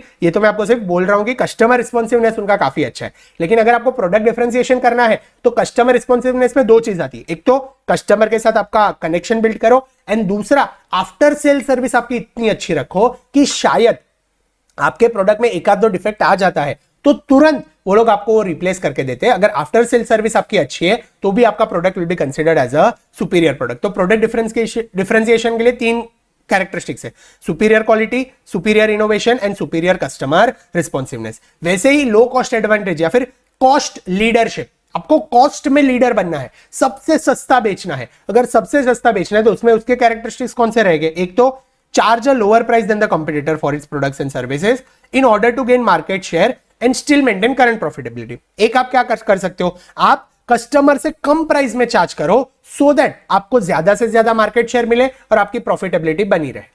या फिर आप क्या कर सकते हो, you match the price with the competitors. आप कंपटीटर्स के साथ प्राइस मैच कर लो, लेकिन आपके जो प्रोडक्ट्स एंड सर्विस है ना उनकी क्वालिटी इंप्रूव कर लो सो दैट आपकी प्रॉफिटेबिलिटी इंक्रीज हो जाएगी। तो यहां पर आप दो चीज कर सकते हो, एक तो कंपटीटर्स के साथ आप मैच कर सकते हो, या फिर अपने जो प्रोडक्ट्स एंड, एक तो कंपटीटर्स के साथ प्राइस मैच करके अपनी क्वालिटी इंप्रूव कर लो, या फिर आप अपनी प्राइस इतनी कम कर लो कि जो आपके कंपटीटर्स है वो आपको बीट नहीं कर पाए और आपका मार्केट शेयर आप गेन कर लो। तो आई होप प्रोडक्ट डिफरेंशिएशन और कॉस्ट लीडरशिप आपको अच्छे से समझ में आ गया है। सिंपल वर्ड्स में एप्पल जियो को याद रखना, सबसे अच्छा इज प्रोडक्ट डिफरेंशिएशन, सबसे सस्ता is cost leadership. You might be thinking sir आप एक चीज कितनी बार रिपीट कर रहे हो, बट माई एम इज कि आप ये जो लिमिटेड आवर्स के लिए मेरा लेक्चर देख रहे हो ना उसमें ही सारी चीजें आपके दिमाग में घुस जानी चाहिए, सो दैट आगे जाके आपको और कुछ भी देखना ना पड़े, वापस ये पढ़ना ना पड़े, फिर आप सेल्फ स्टडी कर सको। एक बार चीजें आपके दिमाग में बैठ गई है ना, फिर आपको मुझे वापस मिलने की जरूरत नहीं पड़ेगी, आपको ये लेक्चर्स वापस देखने की जरूरत नहीं पड़ेगी। And given you are giving CA final exams तो ऑलरेडी हमारे पास टाइम की मारामारी है। अगर टाइम कम है तो क्यों ना हम क्लास में ही बैठकर अच्छे से सारी चीजें रिवाइज कर ले। भले ही फास्ट ट्रैक बैच है, हम फास्ट जाएंगे, लेकिन साथ में कॉन्सेप्ट्स है उससे दिमाग में जाना चाहिए, उसमें हम कोई भी कॉम्प्रोमाइज नहीं करेंगे। क्वालिटी में कोई कॉम्प्रोमाइज होने वाला नहीं है। इसीलिए अगर चीजें मैं रिपीट कर रहा हूं तो होने दो, जितना आपको दिमाग में घुस रहा है उतना घुसने दो, उतना अगर आपको याद रह रहा है तो आपके सबकॉन्शियस माइंड में वो चीजें सेव हो जाएगी। ठीक है, चलो लेट्स मूव। अभी यहां पर मैंने वही दिया है, कुछ एग्जांपल्स वगैरह दिए हैं कि कॉस्ट लीडरशिप और प्रोडक्ट डिफरेंशिएशन आप कैसे अप्लाई कर सकते हो। एक बार आप रीड कर लोगे आपको समझ में आ जाएगा। अभी यहां पर एक टॉपिक है, how to conduct value chain analysis. Value chain analysis अगर कंडक्ट करना हो तो कैसे कर सकते हैं, तो उसके तीन स्टेप्स है, तीन प्रोसेसेस है। पहला, identify value chain activities and understand its primary and secondary activities. Obviously अगर वैल्यू चेन एनालिसिस अप्लाई करना है तो सबसे पहले क्या करना है, पहले जो भी प्रोडक्ट है, जो भी बिजनेस है, उनके प्राइमरी एक्टिविटीज और सेकेंडरी एक्टिविटीज एनालाइज करो, अंडरस्टैंड करो, सॉर्ट करो। दूसरा, determine the value that each activity adds to the process along with cost involve. कौन सी एक्टिविटी कितनी वैल्यू ऐड कर रही है और कितना खर्चा हो रहा है उसे आइडेंटिफाई करो। Third, assessing and identifying opportunities for competitive advantage using 3 analysis discussed below. यानी अगर आपको आपके बिजनेस में वैल्यू चेन एनालिसिस अप्लाई करना है तो पहले क्या करना है, एक्टिविटीज आइडेंटिफाई करो। दूसरा, उसमें से कौन सी एक्टिविटी कितना वैल्यू ऐड कर रही है और कितना खर्चा हो रहा है उसे एनालाइज करो। एंड थर्ड, नीचे अभी जो हम 3 एनालिसिस देखने वाले हैं, एक है इंटरनल कॉस्ट एनालिसिस, दूसरा है इंटरनल डिफरेंशिएशन एनालिसिस एंड तीसरा है वर्टिकल लिंकेज एनालिसिस। तो ये तीनों एनालिसिस को आपको अच्छे से समझना है, ठीक है, तीनों को समझ के अच्छे से अप्लाई करना है, तब जाके वैल्यू चेन एनालिसिस अप्लाई होगी, ठीक है। चलो अभी हमें वैल्यू चेन एनालिसिस कैसे करना है वो पता चल गया, वैल्यू एडेड एक्टिविटीज कैसे ढूंढनी है वो पता चल गया, प्राइमरी एक्टिविटीज सेकेंडरी एक्टिविटीज कौन सी है वो पता चल गया। अभी हमें क्या करना है, हमें कौन से 3 टाइप के एनालिसिस अप्लाई करना है उसे हमें पढ़ना है, ठीक है। चलो पढ़ते हैं। पहला है internal cost analysis, not very important but एक बार पढ़ लेते हैं। Organizations can use value chain analysis to understand the cost of processes and activities that identify the source of profitability. This can be done by carrying out the following steps. आपको आपके business के processes और activities को analyse करना है और identify करना है कि कितना प्रॉफिट किसमें से मिल सकता है। उसके लिए आप ये स्टेप्स फॉलो कर सकते हो। कौन से स्टेप्स है? पहला, identify the firms value creating process. सबसे पहले आइडेंटिफाई करो कि फर्म में कौन सी ऐसी प्रोसेस है जो वैल्यू ऐड कर रही है, जो वैल्यू क्रिएट कर रही है। दूसरा, determine the portion of total cost of the product or service attributable to each value creating process। यानी वो जो वैल्यू क्रिएटिंग प्रोसेस है उसमें टोटल कॉस्ट कितना हो रहा है, कितना खर्चा हो रहा है, उसे आइडेंटिफाई करो। Third, identify the cost driver for each process. जैसे हमने ऊपर देखा, अगर ordering cost is a value adding activity तो उसका जो कॉस्ट ड्राइवर है वो क्या होगा, नंबर ऑफ ऑर्डर्स, उसके बेसिस पे कॉस्ट एलोकेट होगा। तो तीसरा हमें क्या करना है, हमें कॉस्ट ड्राइवर्स आइडेंटिफाई करना है जिसके बेसिस पे वो कॉस्ट एलोकेट होगा। Fourth, identify the links between the processes. अगर ये प्रोसेस को आप हटा रहे हो या फिर ये प्रोसेस में कुछ चेंज कर रहे हो तो और दूसरे कौन से प्रोसेसेस कनेक्टेड है इससे जिसमें चेंजेस आ सकते हैं, तो ये लिंक्स आइडेंटिफाई करो। And fifth, evaluate the opportunities for achieving relative cost advantage. Internal cost analysis में ही वो हमें बता रहे कि भाई कॉस्ट का एनालिसिस करना है और कॉस्ट जितना हो सके उतना कम करने की ट्राई करनी है। तो यहां पर हमें क्या करना है, हमें सबसे पहले वैल्यू क्रिएटिंग प्रोसेस आइडेंटिफाई करनी है, उसका टोटल कॉस्ट डिटरमाइन करो, फिर कॉस्ट ड्राइवर एनालाइज करो, फिर कोई लिंक्स है तो उसे देखो कि ये कोई और प्रोसेस से लिंक्ड है या नहीं, और उसके बाद कॉस्ट कंट्रोल या फिर कॉस्ट रिडक्शन अचीव करने की ट्राई करो। तो I hope internal cost analysis कैसे करना है वो आपको अच्छे से समझ में आ गया है। उसके बाद हम देख रहे हैं internal differentiation analysis. Internal differentiation analysis क्या है? देखो, आपने वैल्यू चेन एनालिसिस कर रहे हो, यानी कॉस्ट तो आपने कम किया, साथ में आपको प्रोडक्ट डिफरेंशिएशन भी कुछ हद तक अचीव करना पड़ेगा, तब जाके आप कंपटीटर से टिक पाओगे, वरना हम कंपटीटर से टिक ही नहीं पाएंगे। तो इंटरनल डिफरेंशिएशन एनालिसिस हमें क्या कहता है, companies must focus on improving the value perceived by customer on its product and services.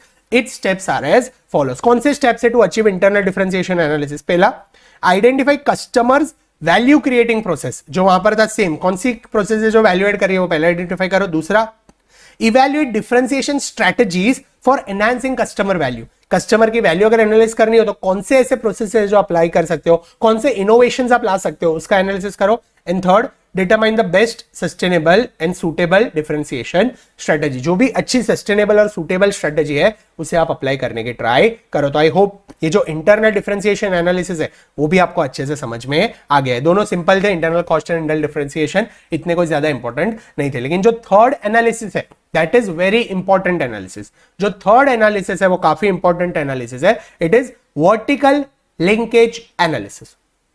नाम क्या है? Vertical linkage analysis. अभी वर्टिकल लिंकेज एनालिसिस क्या है उसे हम समझते हैं। A company generates competitive advantage not only through linkages of internal processes within a firm but also through linkages between a firm's value chain and that of its suppliers and customers। अगर आपको business में value add करना है तो आपको अपने internal activities का तो एनालिसिस करना जरूरी है, इंटरनल चेन्स को तो समझना जरूरी है, लेकिन उसके साथ साथ आपके जो कस्टमर्स है और आपके जो सप्लायर्स है उनका जो वैल्यू चेन है, उनके जो प्रोसेसेस है उन्हें भी समझना काफी जरूरी है। तो ऐसे कौन से प्रोसेसेस है तो वो हम यहां पर देखने वाले हैं। अभी वर्टिकल लिंकेज एनालिसिस का दो टाइप्स है या फिर दो मीनिंग्स है, तो वो कौन से हैं? यहां पर एक है, पहले ये देख लेते हैं, अपस्ट्रीम और बैकवर्ड इंटीग्रेशन या फिर डाउनस्ट्रीम और फॉरवर्ड इंटीग्रेशन। अपस्ट्रीम या बैकवर्ड इंटीग्रेशन क्या है?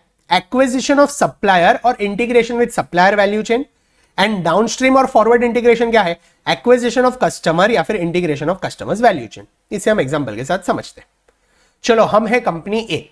अभी अगर हम कंपनी ए मैन्युफैक्चरर है, हम क्या है? हम मैन्युफैक्चरर है, तो हम क्या करेंगे? हमारे जो एक्टिविटीज है उन्हें तो हम एनालाइज करेंगे, that is nothing but value chain analysis. लेकिन वर्टिकल लिंकेज एनालिसिस क्या कर रहे हैं? क्या कहता है कि अपने एक्टिविटीज एनालाइज करने के साथ साथ आप आपके ऊपर के और आपके नीचे के जो कस्टमर्स है, सप्लायर्स है, उनका भी वैल्यू चेन एनालिसिस करो और देखो क्या आप उनके वैल्यू चेन के साथ आपका वैल्यू चेन इंटीग्रेट कर सकते हो या फिर आप उन्हें एक्वायर करके आप अपने में ही उन्हें इनकलकेट कर सकते हो। तो अभी ये नाम कैसे आए, forward integration, backward integration, upstream, downstream, ये याद कैसे रखेंगे? तो याद हम यहां पर रखते हैं। हम कौन है? मैन्युफैक्चरर है। हम मैन्युफैक्चरर है तो हमारे ऊपर जो आते हैं, उन्हें हम क्या कहते हैं? अपस्ट्रीम। हमारे ऊपर जो आएंगे उन्हें हम लॉजिकली क्या कहेंगे? अपस्ट्रीम। और हमारे नीचे जो आएंगे उन्हें हम लॉजिकली क्या कहेंगे? डाउनस्ट्रीम। आई होप इतना आपको क्लियर है, इजी। तो अगर हम मैन्युफैक्चरर है तो हमारे ऊपर कौन आता है? Supplier, that is upstream integration. और हमारे नीचे कौन आता है? हमारे नीचे देखो, हम मैन्युफैक्चरर है तो हमारे लिए डिस्ट्रीब्यूटर भी कस्टमर है, हमारे लिए रिटेलर भी कस्टमर है, हमारे लिए आफ्टर सेल सर्विस देना भी कस्टमर है, और जो एक्चुअल कस्टमर्स है वो भी कस्टमर्स है। तो यहां पर हमें अपस्ट्रीम सप्लाई चेन अप्लाई करना, अपस्ट्रीम इंटीग्रेशन करना है। इसका मतलब क्या है? हमें जो सप्लायर है उसका वैल्यू चेन समझ के या तो हम हमारे में इंटीग्रेट कर सकते हैं, यानी उसके समझ के कुछ प्रोसेसेस हमारे में इंटीग्रेट कर सकते हैं, या फिर उनका पूरा वैल्यू चेन हम एक्वायर कर सकते हैं। हम ही खुद सप्लायर बन जाते हैं, हम ही रॉ मटेरियल्स मैन्युफैक्चर करने लगते हैं और हम ही फिर मैन्युफैक्चर करके आगे फिनिश गुड्स बनाएंगे। तो इसे क्या कहते हैं? Vertical linkage analysis. आपके ऊपर और आपके नीचे जो प्रोसेसेस है उनकी वैल्यू चेन समझो, सो दैट आप बिजनेस अच्छे से कर सको, और हो सके तो थोड़े टाइम के बाद आप एस्टैब्लिश्ड हो जाते हो, आपके पास कैपिटल आ जाता है, तो उनकी जो वैल्यू चेन है वो अपने में इंटीग्रेट कर लो। तो अपस्ट्रीम क्या है वो क्लियर है, डाउनस्ट्रीम क्या है वो क्लियर है। अभी बैकवर्ड और फॉरवर्ड कैसे याद रखे? तो समझो आप मैन्युफैक्चरर हो, आप क्या हो? मैन्युफैक्चरर हो। तो आपके पहले कौन आएगा? आपके पहले आएगा सप्लायर, और आपके बाद में आएंगे retailer, distributor and customer, correct? तो सप्लायर क्या हुआ? सप्लायर आपके लिए हो गया बैकवर्ड, और जो कस्टमर हो गए ये लोग आपके लिए हो गए फॉरवर्ड। हेंस यहां पर सिर्फ ध्यान रखना, अपस्ट्रीम और फॉरवर्ड नहीं है। यहां पर कई बार स्टूडेंट्स मिस्टेक करके आते हैं, अपस्ट्रीम सप्लाई चेन में सप्लायर आता है हमारे ऊपर का, लेकिन अगर आप हॉरिजॉन्टल वे में देखो तो बैकवर्ड हो गया, सप्लायर आपके पहले आता है, backward integration. Hence upstream integration or backward integration is integrating with supplier's value chain or acquisition of supplier, and downstream integration या फिर forward integration is nothing but acquisition of customer या फिर integration of customers value chain. I hope ये आपको clear है, इसमें mistake नहीं करना है। upstream या backward is related to supplier, downstream या फिर forward is related to customer. अभी कस्टमर में अगर आप मैन्युफैक्चरर है तो डिस्ट्रीब्यूटर, रिटेलर सब आ गए। अगर आप डिस्ट्रीब्यूटर है तो आपके लिए मैन्युफैक्चरर एंड सप्लायर हो जाएंगे अपस्ट्रीम या फिर बैकवर्ड, और आपके लिए रिटेलर एंड जो आफ्टर सर्विस है वो बन जाएगा डाउनवर्ड या फिर फॉरवर्ड। तो आई होप ये क्लियर है। वर्टिकल लिंकेज एनालिसिस क्या है? आपको क्या करना है? आपके ऊपर वाले या फिर नीचे वाले जो चेन है उसमें या तो इंटीग्रेट कर लो कुछ प्रोसेसेस, या फिर अगर एक्वायर करने की कैपेबिलिटी है तो उसे एक्वायर कर लो। तो इससे क्या होगा? आपका बिजनेस स्मूथली रन होगा। अभी इसके इफेक्ट्स क्या है, बेनिफिट्स क्या है और ड्रॉबैक्स क्या है वो एक एक करके पढ़ते हैं। पहले इफेक्ट्स क्या होगा? Company has to operate 2 product lines leading to additional cost for implementing transfer pricing. अभी अगर आप ऊपर वाले समझो सप्लायर का वैल्यू चेन एक्वायर कर लेते हो तो अभी आप ही सप्लायर हो, आप ही मैन्युफैक्चर हो, यानी आप ही अपने पास से रॉ मटेरियल ले रहे हो। अब आपका ही एक डिपार्टमेंट आपके दूसरे डिपार्टमेंट को रॉ मटेरियल देगा, तो यहां पर एक तो एडिशनल कॉस्ट होगा क्योंकि 2 सप्लाई चेन आपको रन करनी है, और ट्रांसफर प्राइसिंग भी अप्लाई होगा। ट्रांसफर प्राइसिंग में आगे एक पूरा चैप्टर है तो वहां पर अच्छे से समझेंगे। दूसरा, mismatch in machine capacity, speed of machine can lead to increase in ideal capacity. अभी वो सप्लायर तो कैसे आप जितना बोल रहे हो उतना दे रहा था, लेकिन आपने अगर वो सप्लायर का सप्लाई चेन इंटीग्रेट कर लिया आपने में वैल्यू चेन, और आप जितनी कैपेसिटी के लिए रिक्वायरमेंट है उतना प्रोड्यूस ना कर पाए तो अननेसेसरीली आइडियल कैपेसिटी क्रिएट हो जाएगी। तो ये एक प्रॉब्लम हो सकती है, एक इफेक्ट हो सकती है। दूसरा, can also increase warehousing cost due to higher inventory. शायद आप ज्यादा प्रोड्यूस कर लो, अभी सप्लायर तो बहुत लोगों के लिए बना रहा था, अगर सप्लायर के सारे मशीन आप लेके आए तो सप्लायर जितना बना रहा था उतना आप बना लोगे तो उतना आप यूज भी कर पाने चाहो ना। अगर उतना आप यूज नहीं कर सकते तो अननेसेसरीली वेयरहाउस में इन्वेंट्री पड़ा रहेगा, उसका आपको स्टोरेज कॉस्ट भरना पड़ेगा। तो ये भी एक इफेक्ट है वर्टिकल लिंकेज एनालिसिस का। Next, due to diversion of management focus in 2 product line it can become difficult to focus and compete with the competitors. अभी जो मैनेजमेंट है पहले सिर्फ मैन्युफैक्चरिंग देखता था, लेकिन अभी उसे डिस्ट्रीब्यूटर, रिटेलर सब देखना है। तो यहां पर कई बार क्या हो सकता है, मैनेजमेंट का फोकस शिफ्ट हो जाता है, तो कई बार कंपीटिटर से कम्पीट करने में प्रॉब्लम आ सकता है। Integration of objectives, values and cultures of new acquisition with existing business becomes difficult. आपका बिजनेस ऑलरेडी चल रहा है, इसमें आप किसी और का बिजनेस इंटीग्रेट कर रहे हो तो उसके वैल्यूज अलग है, कल्चर्स अलग है, बिलीफ्स अलग है, उससे अगर आपको आपके साथ इंटीग्रेट करना है तो यहां पर भी कई बार प्रॉब्लम्स हो सकते हैं। इसके बेनिफिट्स क्या क्या है? अगर आप वर्टिकल लिंकेज एनालिसिस करते हो तो बेनिफिट क्या है? it becomes a strength for cost leadership and product differentiation because business has full control over the production process, raw material, hence can produce better quality products in case of upstream, and it has control over pricing and marketing in case of downstream.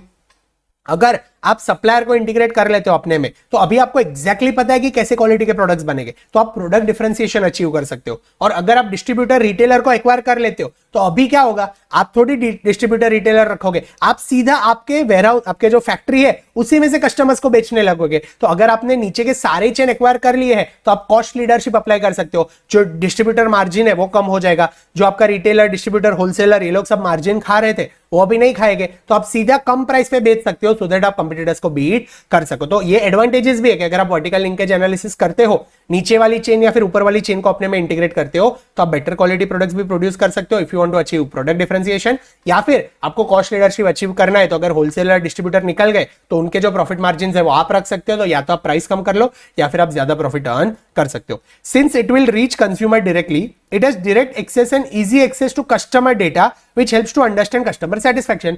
अभी ना तो distributor है, ना तो retailer है, ना तो wholesaler है, सीधा आप कस्टमर को बेच रहे हो, तो आपके पास कस्टमर के बिहेवियर का प्रॉपर डेटा मिलता है कि कस्टमर को क्या चाहिए, कभी वो क्या खरीद रहे हैं, उसके चॉइसेस क्या है. तो इसके हिसाब से आप प्रोडक्ट्स में भी चेंजेस कर सकते हो. You have entire customer data for analysis. Third, competition can be reduced by removing other brand from the retail outlet. अभी आपने अपना ही पूरा रिटेल स्टोर खोल दिया है, तो अभी आपके रिटेल स्टोर में आप थोड़ी कंपटीटर्स के प्रोडक्ट रखोगे. यूजुअली जो नॉर्मल रिटेलर होता है, समझो आप फोन खरीदने जाते हो नॉर्मल शॉप में, तो उसमें आपको एप्पल का भी मिलेगा, वन प्लस का भी मिलेगा, मोटोरोला का भी मिलेगा, ओप्पो, वीवो, सारे कंपनी के पड़े रहेंगे. लेकिन अभी आपने होलसेलर, डिस्ट्रीब्यूटर सबको एक्वायर कर लिया और आप ही का रिटेल स्टोर है, तो आपके रिटेल स्टोर में तो आपको आप ही का प्रोडक्ट मिलेगा ना. जैसे मेपल वगैरह में आप जाते हो, तो वहां पर थोड़ी कोई वीवो, ओप्पो के फोन बेचता है. Maple is a direct retail shop of a Apple company, तो वहां पर आपको सिर्फ एप्पल के प्रोडक्ट्स मिलेंगे. तो ये एक एडवांटेज है कि कस्टमर अगर वो शॉप में आ रहा है, तो वो आपके ही प्रोडक्ट्स खरीदेगा.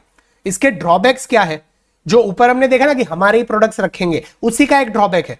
Completing entire product range by adding new products might not be cost effective because it requires resources, capital and expertise. Sorry, ये इसके ऊपर वाला पॉइंट था. ठीक है, हम ये ड्रॉबैक देख लेते हैं. एक ये ड्रॉबैक क्या है कि अगर एंटायर रेंज ऑफ प्रोडक्ट्स आप ही बनाते हो, completing entire product range by adding new products might not be cost effective because it requires resource, capital and expertise. सबकी वैल्यू चेन अगर आपने इंटीग्रेट कर ली है, तो उतने पैसे होने चाहिए, उतने रिसोर्सेज होने चाहिए, उतनी कैपेबिलिटीज होनी चाहिए. अगर वो नहीं है, तो हम कहीं के नहीं रहेंगे. इट विल बी लाइक जो कर रहे थे वो भी ढंग से नहीं करेंगे. तो ये एक बहुत बड़ा डिसएडवांटेज है. दूसरा ड्रॉबैक क्या है, limited product at a retail store might not be able to attract requisite number of clients. अभी मेपल के स्टोर में कोई ऐसे ही टहलने नहीं जाता है. नॉर्मल मोबाइल का शॉप होगा तो उसमें लोग जाएंगे, अलग अलग ऑप्शंस देखेंगे और जो पसंद आया वो लेंगे.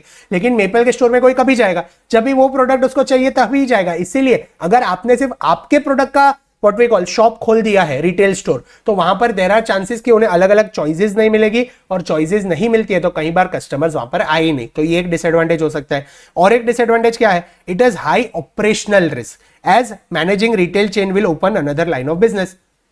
नया बिजनेस खोल रहे हो, या तो सप्लायर को मेंटेन करना है या फिर आप कस्टमर को एक्वायर कर रहे हो, तो ऑब्वियसली ऑपरेशनल रिस्क है. ऑपरेशंस करने जमना भी चाहिए ना. आप इतने टाइम से मैन्युफैक्चरिंग ही कर रहे थे, कल उठ के रिटेल स्टोर आपको चलाने ही नहीं आया, या फिर वो डिस्ट्रीब्यूशन आपको संभालने ही नहीं आया, लॉजिस्टिक ट्रांसपोर्टेशन आप संभाल नहीं पाए, तो आपका धंधा ऑटोमेटिकली बिगड़ जाएगा. तो ये सारी चीजें सोचकर हमें करना है. ऑपरेशनल रिस्क रहता है. एंड दूसरा, हाई फाइनेंशियल रिस्क. कोई भी वैल्यू चेन इंटीग्रेट करना है तो कोई फ्री में नहीं करके देता है, पैसे लगते हैं. तो फाइनेंशियल रिस्क भी ज्यादा है कि अगर किसी की वैल्यू चेन इंटीग्रेट की और हम नहीं चला पाए, तो हमारे पैसे जो है, जो इन्वेस्टमेंट है, वो भी डूब जाएगा. तो ये सारे ड्रॉबैक्स थे. तो I hope 3 analysis value chain analysis में अगर करने हो तो कौन से थे. एक था इंटरनल कॉस्ट एनालिसिस, दूसरा था internal differentiation analysis, and third था vertical linkage analysis. Vertical linkage analysis क्या है, अगर आप सप्लायर की वैल्यू चेन को इंटीग्रेट करते हो या फिर सप्लायर को एक्वायर करते हो, उसे हम क्या कहते हैं, अपस्ट्रीम इंटीग्रेशन या फिर बैकवर्ड इंटीग्रेशन. और अगर आप कस्टमर यानी डिस्ट्रीब्यूटर, रिटेलर वगैरह जो गए, अगर आप मैन्युफैक्चरर हो तो आपके नीचे जो भी आते हैं वो लोग, तो कस्टमर की वैल्यू चेन अगर आप एक्वायर करते हो या फिर उन्हें व्हाट वी कॉल इंटीग्रेट करते हो या फिर उन्हें एक्वायर करते हो, तो उसे हम क्या कहते हैं, डाउनस्ट्रीम इंटीग्रेशन या फिर फॉरवर्ड इंटीग्रेशन. तो आई होप ये वाला टॉपिक पूरा जो वैल्यू चेन एनालिसिस हमने देखा, कोर कंपिटेंसी एनालिसिस हमने देखा, product differentiation as well as cost leadership, ये सारे टॉपिक्स आपको समझ में आ गए. चलिए now let's move on to the next topic.